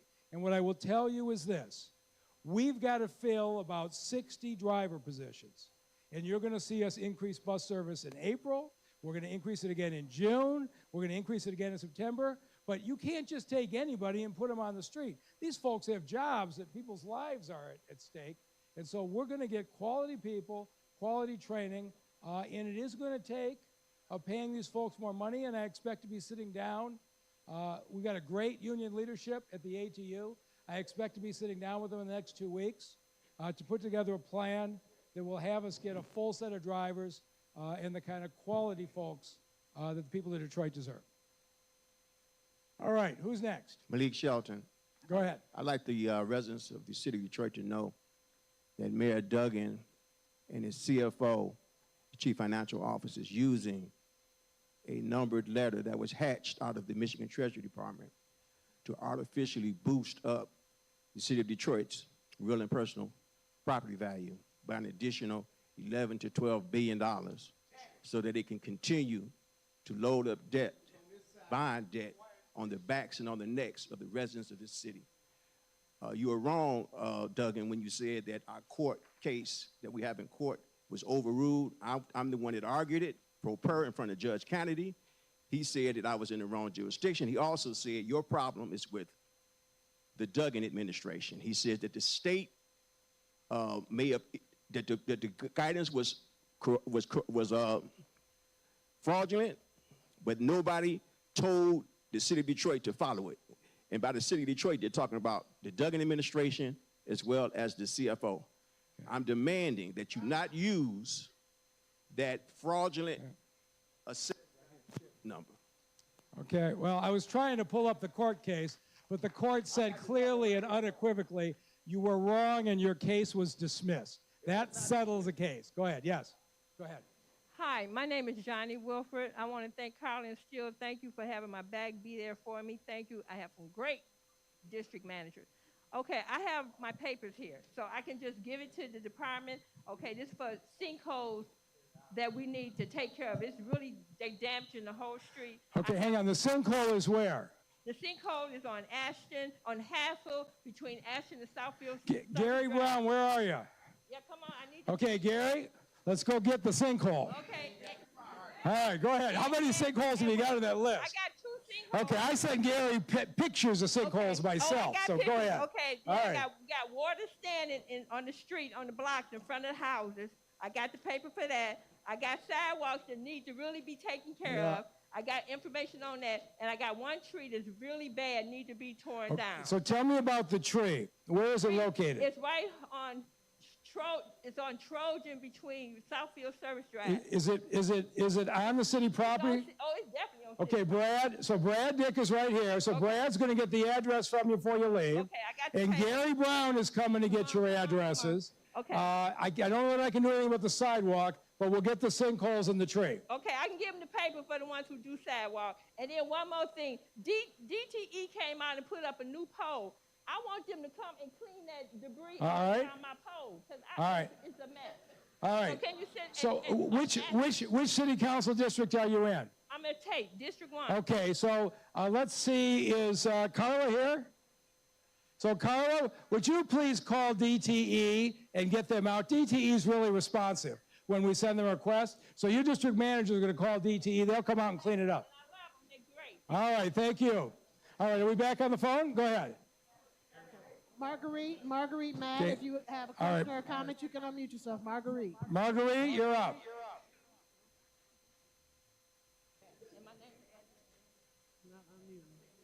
All right, we're going to go to Joshua Colbert. Joshua, can you hear us? Colbert. Mr. Colbert. Mr. Coleman.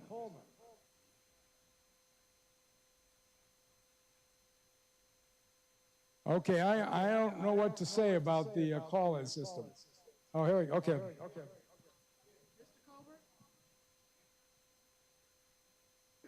Mr. Colbert, can we hear you?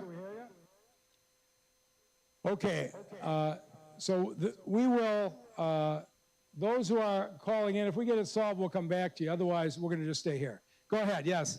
Hello, Tell us your Mayor. name and My what name is- neighborhood you're from. My name is Jacqueline Cuevas. I'm from Southwest Detroit. I'm a big fan of yours and your administration. You've helped my business a lot. I'm a native Detroiter, a disabled business owner. I bought a beer and wine store in 2020, right before pandemic, existing beer and wine. I am purchasing the lot from Land Bank to make a parking lot. We became aware that it was never given SDM use permission to be a beer and wine. So we were almost given a cease and desist. Director Bell was able to prove that that it was existing. We were giving the SDM usage. We didn't have to close our business. I'm very grateful for that. Thank So you. he fixed it and got you your parking lot? He fixed it. However, I have a liquor license that I purchased before we knew this was a problem, and I have over $1,000 investment that I can't use, and I need help. And You I've been can't, no, calling hang you. on, you can't use it, why? I need with the Is zoning Amanda Elias here? and I need help. Okay, give me somebody from DEGC. We're going to solve this. Come on down. Okay, I want to get this solved. So we've got a business owner here who's bought a business, got a liquor license, solved a parking lot problem. We can't solve a zoning problem, and we got to get her business up and running. All right? And so if you'll get it started, let's get Amanda Elias in when everybody's texting her right now. We're going to get this thing solved for you. All right? Dave Bell, are you here? Are you up on this, Dave? Okay, so Dave Bell's going to jump on this too. We're going to put the whole A-team on this one. And then when you get open, will you invite me out to the store opening? All right, I'll come out and see it. All right, who's next? Yes, ma'am. Hello, I am Mimi Olom Kayam Kabal, the Grand Anchor Chief and Council of the Mississippian Nations of Aborigine American People, according to the Great Law of Peace, and also Article 1, Section 2, Clause 3, and excluding Indians not taxed. We are not to be confused with Native Americans. I have had government-to-government meetings with City Council President Mary Sheffield and Ms. Rochelle Riley, who's the Arts and Culture head of the Arts Culture. They both have made agreements with me and refused to carry them out. This was done based on an act of genocide by Jamin Jordan, who has gone to both of them and have said that I do not have the right to identify myself as an Aborigine, and that I am trying to force you to identify me as one, which does not have to be done. I am identified because I am who I say I am. Now, if this continues, how can we even participate in a program like this when we are constantly dismissed? What I am demanding is that someone from this program reach out to me, because things are different for our people as it is for others. We don't require a Social Security, we don't require a birth certificate, and we do not require a driver's license. Who will stand and work with us? So is Rochelle Riley here? All right, we got to fix a problem with our cabinet members showing up for these sessions. So that's step one. But second, I need to find out what happened on this program. Jamon Jordan is doing a great job for us. Elisa, would you please follow up and let's see what happened? But I think you ought to be able to identify in any way that you want, and we should support that decision. Okay? All right. No, I'm not doing that again. Come on. Residents of Detroit, the case number is 22-000169. I encourage y'all to look up that case and y'all to see what the judge's response was. The judge did not say that you was in the clear on that fabricated $10 billion. What the judge told Mr. Shelton was that he couldn't identify a unique injury than the rest of the residents in Detroit, meaning that we all was harmed. They also repeatedly said that that was fraud. So again, 22-000169. I want to say this. Voting rights do not just entail to being able to elect the official in office. Voting rights also entail to be able to regulate those officials while they're in office, i.e. bonds, referendums, initiatives. He have repeatedly, him meaning the mayor, issued billions in illegal debt on the backs of the residents with no notice and no voter authorization. He know what he did.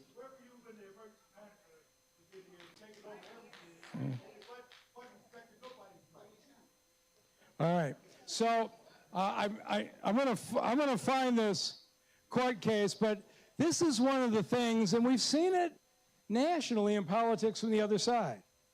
In September, the Court of Appeal said case has no merit, dismissed.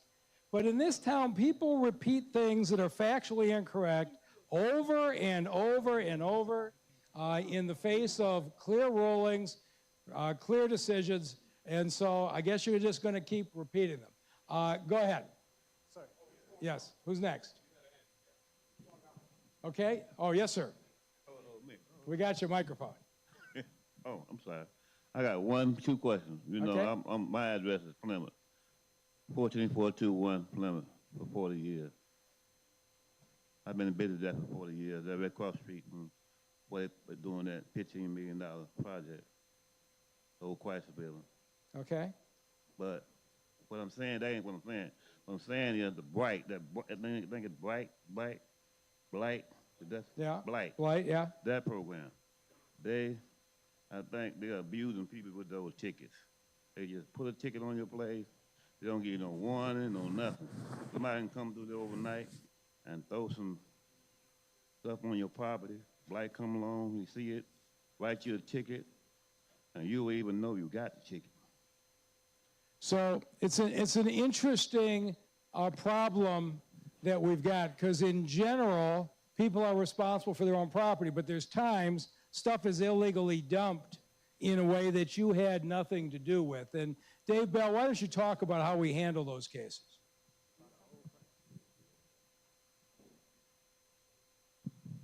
Thank you, Mayor. So what we usually do is we issue a warning notice before the ticket is issued. And then after there's no compliance, then we will issue a ticket.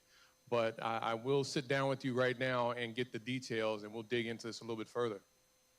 Okay? Thank you, sir. All right, we will follow up. All right, who's next? Yes. Mr. Mayor, Carolyn Hughes. I call frequently into the City Council asking about $125 million worth of debt, bond debt was sold on the citizens in the city of Detroit on April 11th, 2011, for a queue line that was supposed to enhance public transportation. I find that the queue line is now private. I want to know how $125 million was sold in debt on the citizens after we just came out of bankruptcy. My house went into bankruptcy, not for anything I did, for something the system did. And I want to know how you rectify a transportation system that is touted to be public that's now private, that we helped, that we paid for, and we got federal dollars, and we got state dollars that are committed until 2039. I want to know how it happened. I want to know where it is. I asked Mr. Watson the same thing. What happened to that asset? I have not had an answer. So please answer the question. Okay, so let me start with the question. When you say the bonds were voted on in 2011, the 2011 bonds had nothing to do with the queue line, and that was before bankruptcy. Bankruptcy happened in 2014. The queue line was not built with a nickel of city money. It was built with private money, and they got a federal Tiger grant. But the queue line is a private transit line. It's run by a private operation, and it was not built with city funds. No city funds go into it today. So there's a queue line board of directors. The state of Michigan has decided to support it. That was a decision the state legislature made, but no city money is going into the queue line. Never has. Okay, well, go ahead. All right. How you doing, Mr. Mayor? Good. I'm Nicholas Dubose. I'm on the west side of Detroit. I had a question about Detroit at Work. where I think approximately 8 or 9 months ago, I was looking at the diesel mechanic program and it wasn't available. And I just rechecked on it, and apparently it didn't have legs to it at that point, but it's still on the website. I'm a truck driver. I own a trucking company. I want to know when is that available because I want to. Diesel mechanic program. Who knows the details?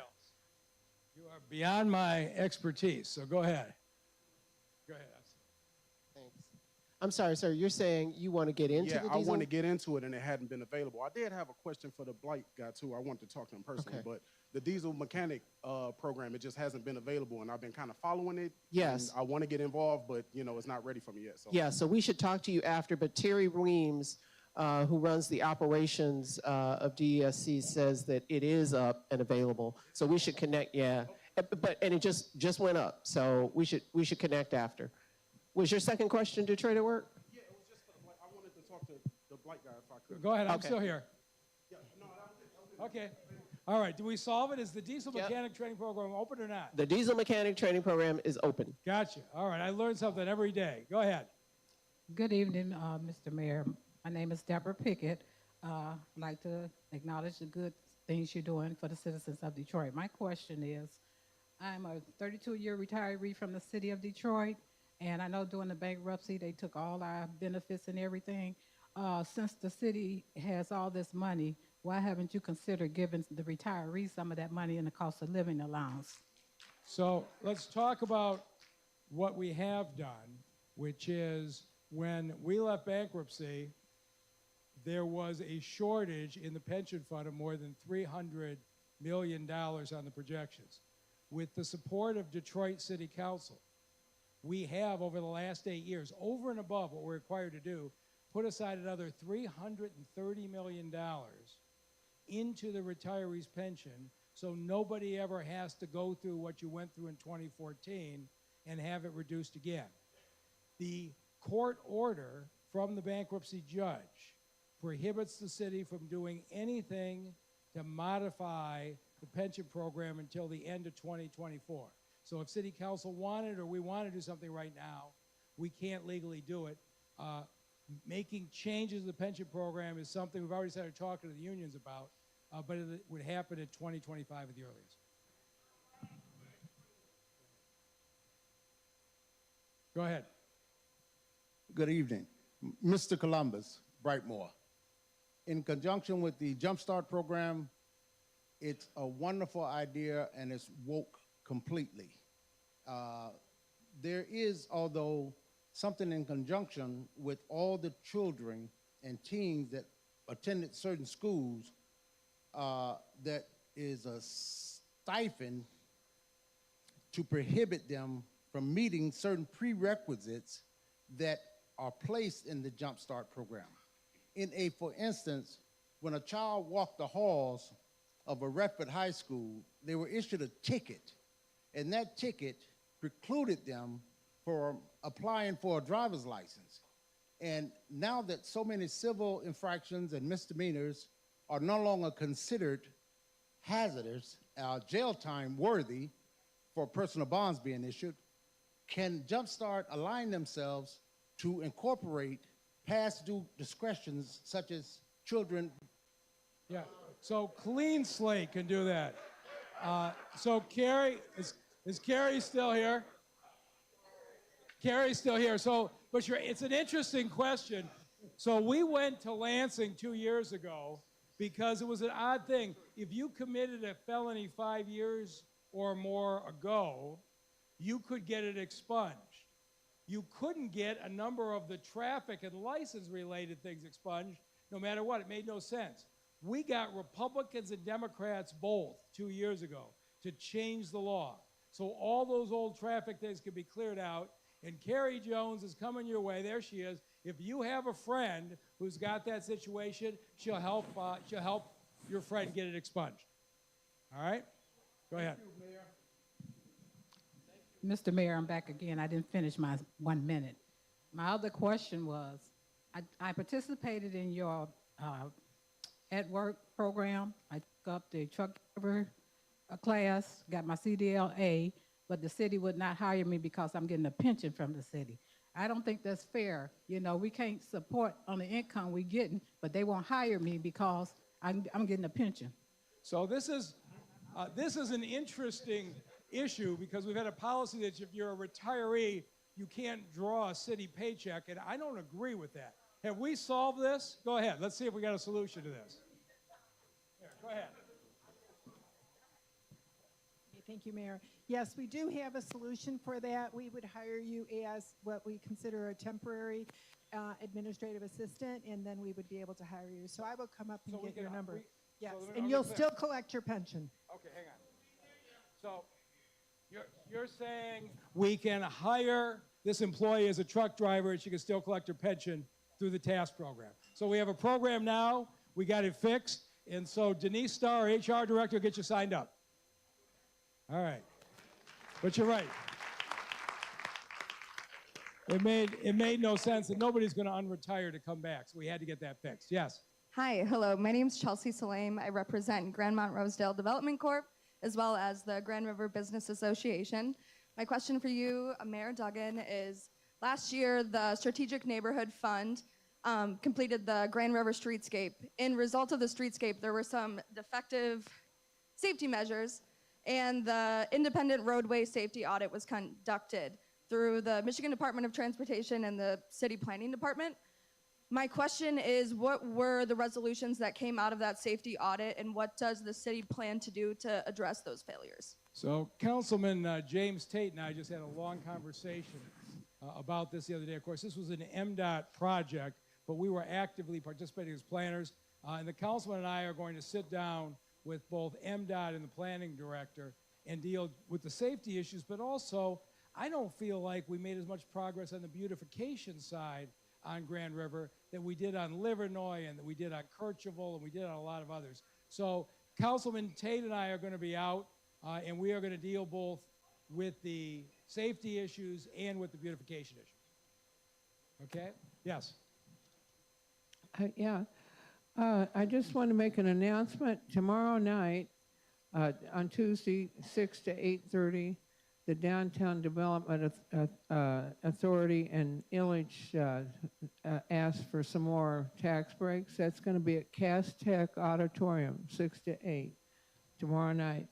And you get 1 minute for public comment. There were very few people there. They're using AMI, which we know isn't fair to Detroiters who have a lot lower income than where the AMI is generated in a larger area. I think that we should have free internet and free transit, actually for everybody, but at least start out with those students that you talked about tonight. I want to know, are they going to be civil servants when they work for the city? And could we get driver's ed for all the kids in high school paid for with the government money so that these people learn how to be defensive, safe drivers? It would reduce all our insurance and make us a little saner the way people drive. I'd like to also have more right to know about our... Okay. All right. All right. Thank you very much. All right, go ahead. Hi, everybody. My name is Summer Boxley, and I'm a policy analyst at the Metro Detroit Black Business Alliance. This is a question for Detroit at Work. Aside from access to capital, small business owners in the city of Detroit need staff. More than 50% of the city of Detroit's workforce is employed by small businesses, yet we are struggling to find and keep staff. We need additional resources and focus on small businesses from Detroit at Work to mitigate the workforce shortage crisis. This includes process improvement, worker incentives for small businesses like paying for Safe Serve certification in the hospitality industry, and a separate section for business applications on the Detroit at Work website. Small businesses cannot easily access Detroit at Work for hiring, especially retail and hospitality industries. We need Detroit at Work to collaborate with more business-serving organizations to host job fairs, training on how to manage staff, and more. We're looking forward to working with you. Yeah. So thank you for your comments, and we couldn't agree with you more. So first, Detroit at Work considers small businesses its own industry. I don't know if you remember the slide we were talking about with JumpStart the small businesses working with a small business and starting a small business were called out separately. So I actually think I have a meeting on the books already with Charity and our Detroit at Work team. So we'll be talking about what you just raised. Thank you for your comments. Okay. Go ahead. Go ahead. Brother Cunningham, how you doing, doing Mr. fine. Oglesby? Appreciate you, sir. I'm going to keep working till you're happy. I know we got a ways to go, but you're on the right track in what you're having to say. I really do appreciate all the efforts, and my friend, we still meet, Dan Dirks and I, often. And but I appreciate you when you brought him on and brought Mr. Oglesby on. Renard made a good comment.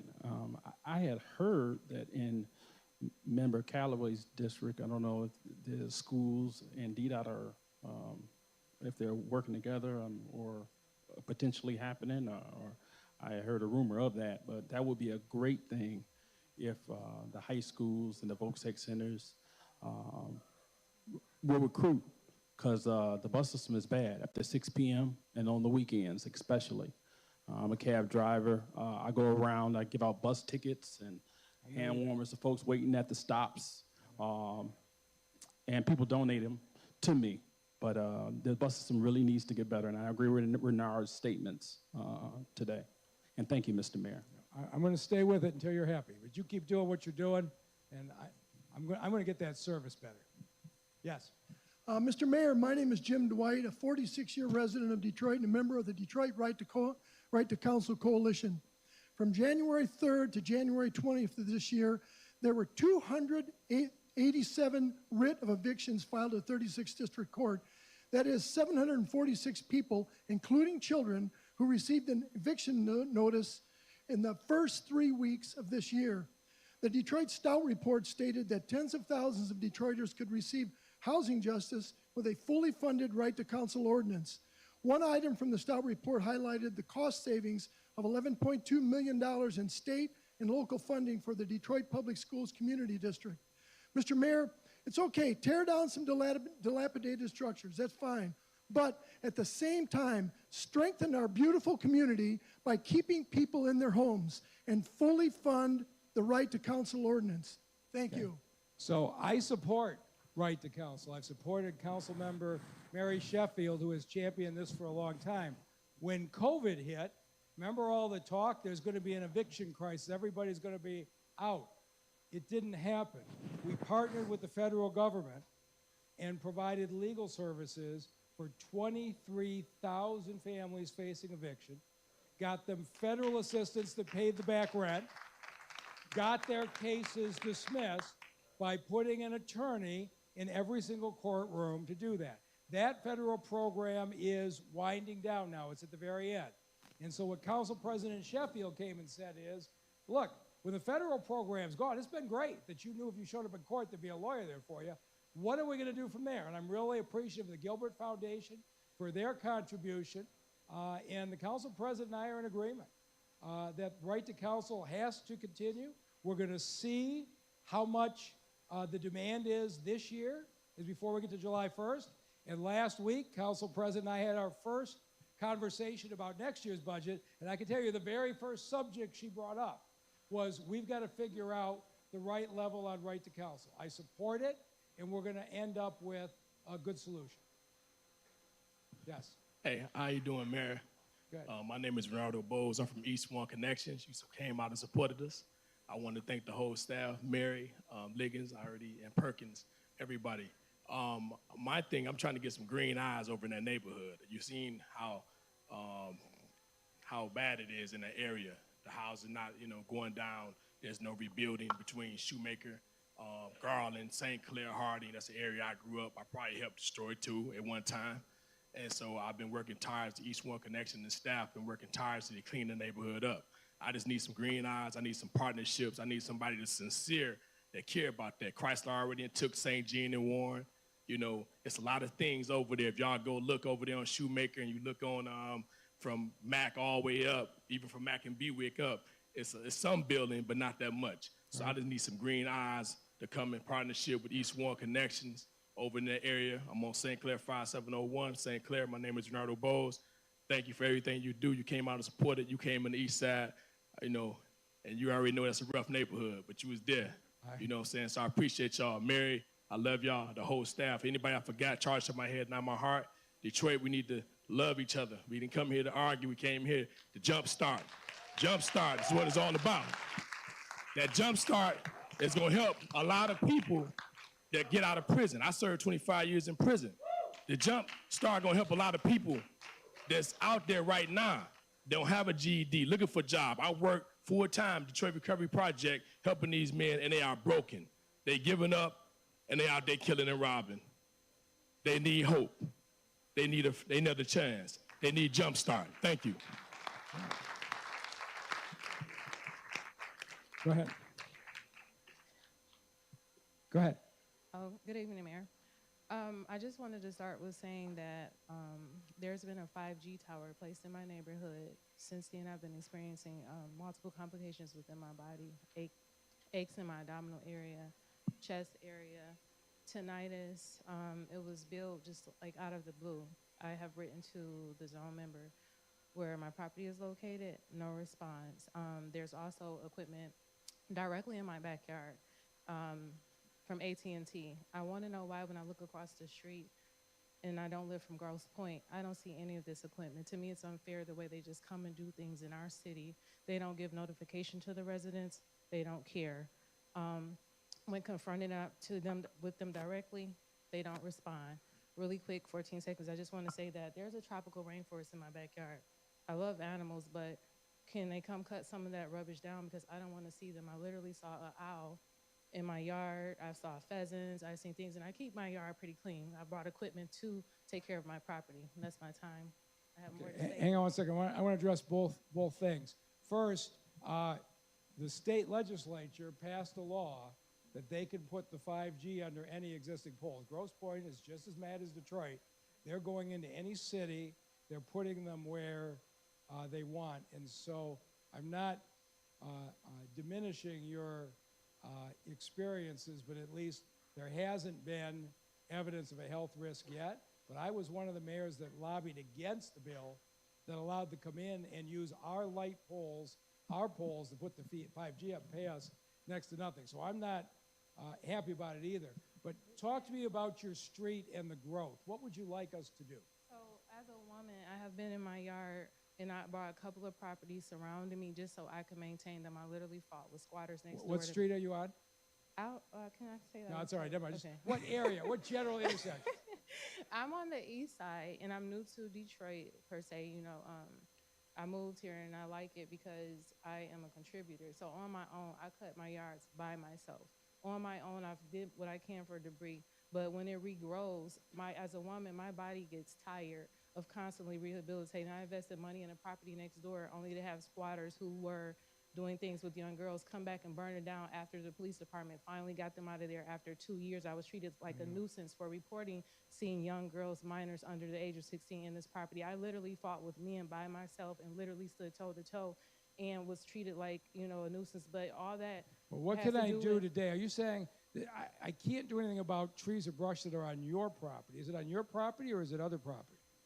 So on my property, they're behind my property. So they're in the alleyway. Are they in the alley? So let us take a look. So Brad, why don't you get the details and let's see if we can't get into the alley and help you clean that up, make it a little bit better for you. Okay? Thank you.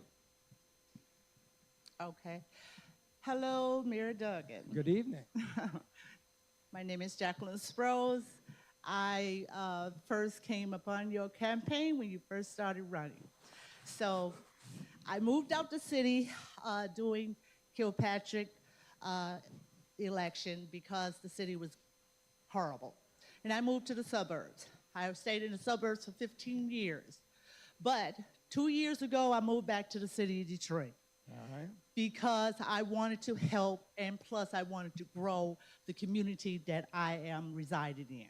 I took over my mother's house. I turned it into a business. I'm an entrepreneur. So at this point in time, it's a home health care agency. So I just wanted to say that. Like I said, my name is Jacqueline Sprouse, and I'm still here to help you. And you're not mad about anything? Huh? You're not mad about it? Not All right. yet. Okay, well, Not yet. All right. Yeah. Give us some time. But hey, welcome back, and we're glad your business is in Detroit. Go ahead. Yes. Oh, okay. This is my second comment. That's all right. The Greenway project, and I know, Mr. Mayor, you came over there off of Tireman. In that area, residents are fighting people who want to bring marijuana growers and marijuana dispensaries in that area that we fought against. Now, I'm an advanced practice registered nurse. I love that JumpStart program because we need more nurses that I'm trying to mentor, nurses, congressmen, and pilots. We can't have weed in our system. But the issue that I'm having, especially with all of this violence, which marijuana does control the frontal lobe of the brain, we're seeing, I was at a school board meeting, these children are eating gummies. And what happens when they chew gummies, they think they're gonna get high from like the weed, which goes to the brain, which is fat tissue. But that gummies have to go through the liver and comes out a toxic form, and the kids wind up in the hospital. And I'm in healthcare and I'm in the hospital. So I'm just saying that we will appreciate if I don't see nobody putting dispensaries downtown. They're putting it in the community. I would like to see them down next to Dan Gilbert's building, but they won't do it. They put it in our black communities, which is a discrimination toward our people. Thank you. Okay. So, however I may feel about marijuana dispensaries, the people of the city of Detroit voted 70% to make recreational marijuana legal. And so Councilman Tate has done a very good job, I think, of passing an ordinance that keeps a buffer from churches, from parks, from schools, and the like. But we regulate them as the law allows us to do. Yes, sir. Good evening, everyone. My name is William Davis. I'm president of the Detroit Active Retired Employee Association. What I would like to see, I'm pleased to see all these programs and stuff that's going on that's helping many, many groups in the city of Detroit. Especially, I'm pleased to see more stuff helping actual Detroit residents, about getting a GED and training and what have you. That's a good thing. But also, many newer retirees, I'm talking about the retirees that started working for the city after Coleman and Young got in office, feel that they was disadvantaged and continue to be disadvantaged from the bankruptcy. We would like to see the city doing more in whatever different capacities you can to help the city of Detroit retirees, because the city can and should do more. And I know for a fact that the city of Detroit has got a number of waivers dealing with the bankruptcy, dealing with the plan of adjustment. So more can and should be done. And the bankruptcy didn't start in 2014. It started in 2013. It was in 2014 that my pension and thousands of other pensioners had their pension cut. And, we're looking forward to some money coming in the fiscal year 2024. So whatever year it is, the Judge Rhodes, I think, ended the bankruptcy December, 10th or so of 2014 with a 10-year order. And so that's what we're dealing with. So, but we're going to have that conversation in about 2 years. It's going to be the retirees have a conversation. The active employees would like to talk about the pension program that they have. So that's a conversation that we're going to have as a city about 2 years from now. All right. Go ahead. Hello, my name is Anaida Flores, and I represent Rescue My Nature Now, which is a nonprofit, and we focus on developing blighted lots to educational green spaces in neighborhoods with majority acquisitions through the Detroit Land Bank. Stewardship of land is important to us, and we've been working at removing years of blight from illegal dumping and overgrown tree brush in these lots to improve quality of life. We're working on coming into compliance in these parcels, but may not be going as quickly as BC would like. We've been diligently working with our district manager, Kiana Sessoms, and with their help, arranged a walkthrough with Inspector Nunn at BC to better understand our goals of creating clean and safer educational green spaces. Thank you to Inspector Nunn for hearing our concerns and providing feedback on next steps in achieving compliance. We'd like to see BC work better with nonprofits, especially those who are actively working in their community. And we want to work in partnership with the city of Detroit, and would like to see a process put together for better communication between city departments and nonprofits. All right, and this is an interesting problem that we have, right? The land bank will sell a house that's vacant with an agreement you fix it up in 9 months. Now, if somebody's working on that house, We don't want to take it back after 9 months. On the other hand, the neighbors are saying to us after 12 months, 18 months, hey, our land bank, you said it was going to be fixed up, and the same is true on the lots. We're trying to find the balance between giving you a reasonable time to improve it, but also for the neighbors who have an expectation that you're going to make the timetable you're committed to. So we're going to try to find a middle ground with you that's fair, because we don't want the land back, right? But we also want to be able to know there's really a path. Does that make sense? Okay. So thank you very much for what you're doing. Yes. Good evening, Mr. Duggan. Good evening. I've been in Detroit soon to be 73 years. I've been in my property since 1977. Since our neighborhood went down, I've been taking care of 4 blocks. I've had trees tore down. I've had water mains that people went in other empty houses and stole the copper out of, and it was in the running for like 5 years or better. What I'm concerned about is the 2 properties on each side of me that I've been taking care of faithfully. One since 2005. My neighbor was put out because she lost her job. Somebody started stripping the house before she even got out of there good. So I've been taking care of it since 2005. And the land, first it was the cities. Came down to the city, applied for it. They didn't have nothing on it. I came down to the land bank in 2005. 2014 is when land bank got it. They keep trying to say they put it on auction. I should have that house. I've been taking care of that house ever since 2005. I am now being 73 just about. I cut that grass, I do the snow, I cut the bushes, and I'm a senior. And I had to buy a chainsaw. I don't even have a tree in my yard to take care of that. I use my gas. I use the electric lawnmower when my gas go down. I do this. And I advocate, like I said, we have trees in the neighborhoods that neighbors need taken down. I've reported them to ombudsman. So tell me about the house. Is it boarded up and secured now? Well, now what they doing, they sent, I don't know if the land bank or the city, day before yesterday, they sent somebody out there to start working on it and cleaning it out.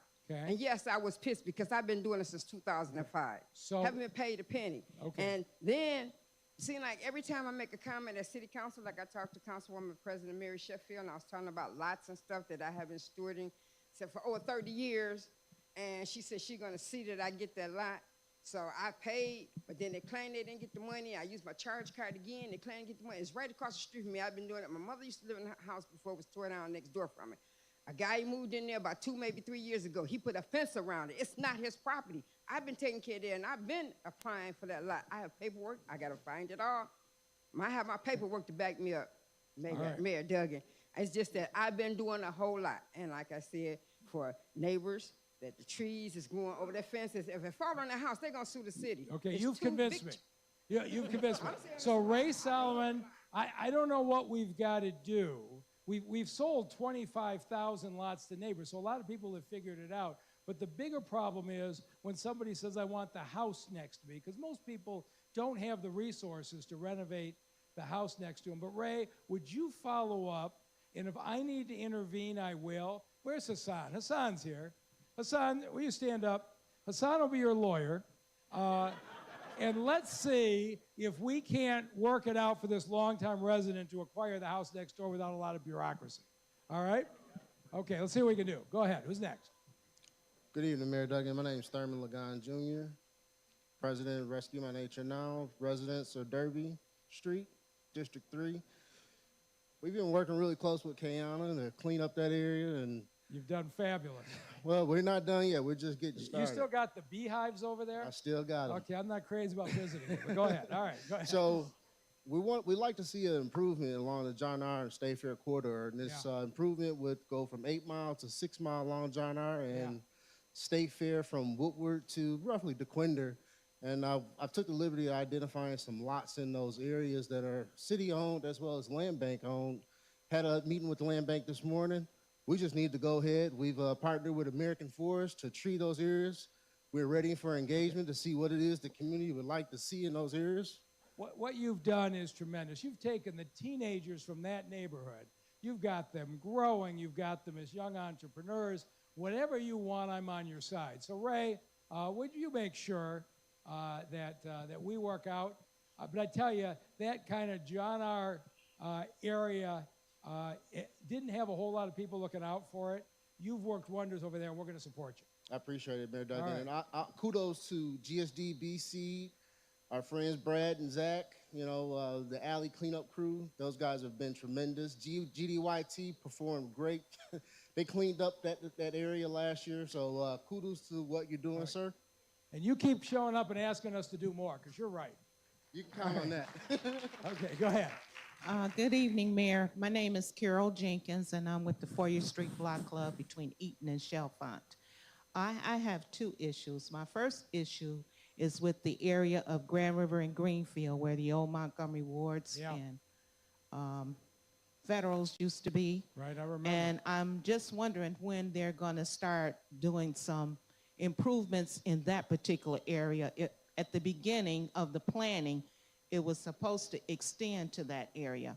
And unfortunately, it stopped when it got Grand River and Southfield. So I would just like to know if it's a possibility that they're going to eventually start doing something to beautify that area, because I honestly believe it would be minimal cost just to start to do something to make it look better if they can't take and tear it down and reconstruct it. So we're moving through the priorities of the projects that seem hopeless. The train station that could never get renovated, the Packard plant could never be gotten rid of, that old federal building.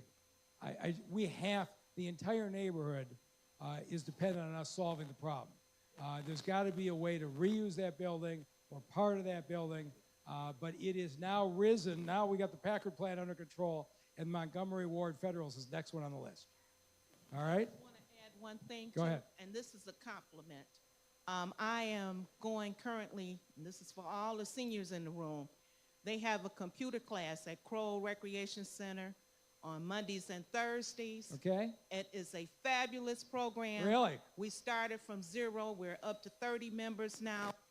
Keep adding more every month. So it's an Crowell Rec excellent Center. program. It sounds Thank like you. I need to be going to it. All right, I'll teach you computers. Yes. Hi, good evening, Mayor Duggan. My name is Roger Wilkes. I'm the president of Crossroads Community Association. We're partners with Rescue My Nature Now, the organization that Mr. Lagan just brought up there. So our organization spans from 8 Mile to 6 Mile State Fair between Woodward and DeQuinder. And one of the major issues we're facing in our community right now is regarding legal dumping. So we are working hand in hand with Kayana, of course. You know she's amazing. But it's still a major challenge for us. So our question would be, what ways can we partner together to more aggressively tackle that? So we start with, and I don't know if you've noticed this, in the last 6 weeks in the city, we have doubled the number of DPW trucks out cleaning up illegal dump sites. This city was looking terrible. And Ron Brundage, with help from his partners, doubled the numbers of crews that are out there. So we are making progress, and we're going to keep going. We've got a lot of ideas. One of the things that I think we're going to do is when somebody buys a land bank house to renovate it, a lot of times you see the debris out on the curbs, and the garbage trucks won't pick it up. We're going to start to offer a dumpster with the house and tell people, put it in the dumpster where it belongs.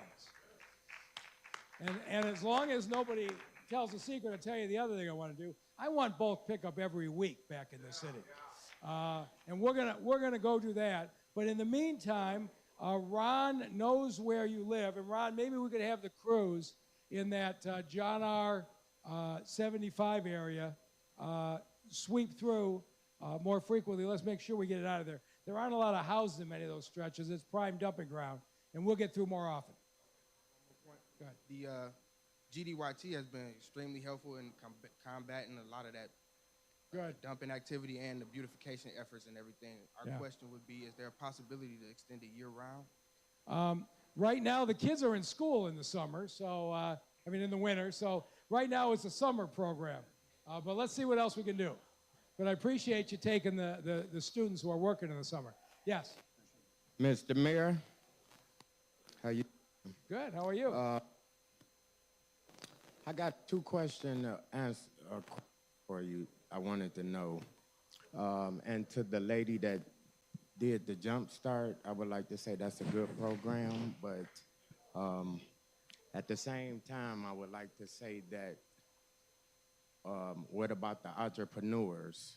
I have been trying to be an entrepreneur in the city of Detroit for round 10 of Motor City Match. That has been since 2017. Hold on one second, let me finish, because it's very important. the prices that you guys are paying, I'm not saying it's not good, but you know what you did, I think, and it's just my opinion. I'm from the streets on the east side of Detroit. You waited too late to put this program in place. You know, people are making a lot of money on weed now. They're not, it's a lot of people that I know personally out in the streets that's gonna make way more than you had on that projector, Mr. Duggan, I'm sorry. Second of all, I've been trying to get in contact with you for years. I've been trying to get in contact with you. I came down to your office numerous times just pertaining to my business. Now, I called the city, the mayor of Memphis. I have it right here on my phone.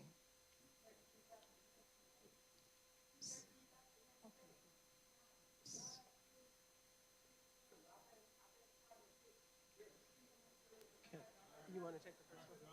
Okay. So bottom line is on Motor City Match, which I started, we've got 140 companies, businesses operating. We were giving out $500,000 a quarter in matches, basically 10 businesses a quarter. We've now doubled that to $1 million a quarter.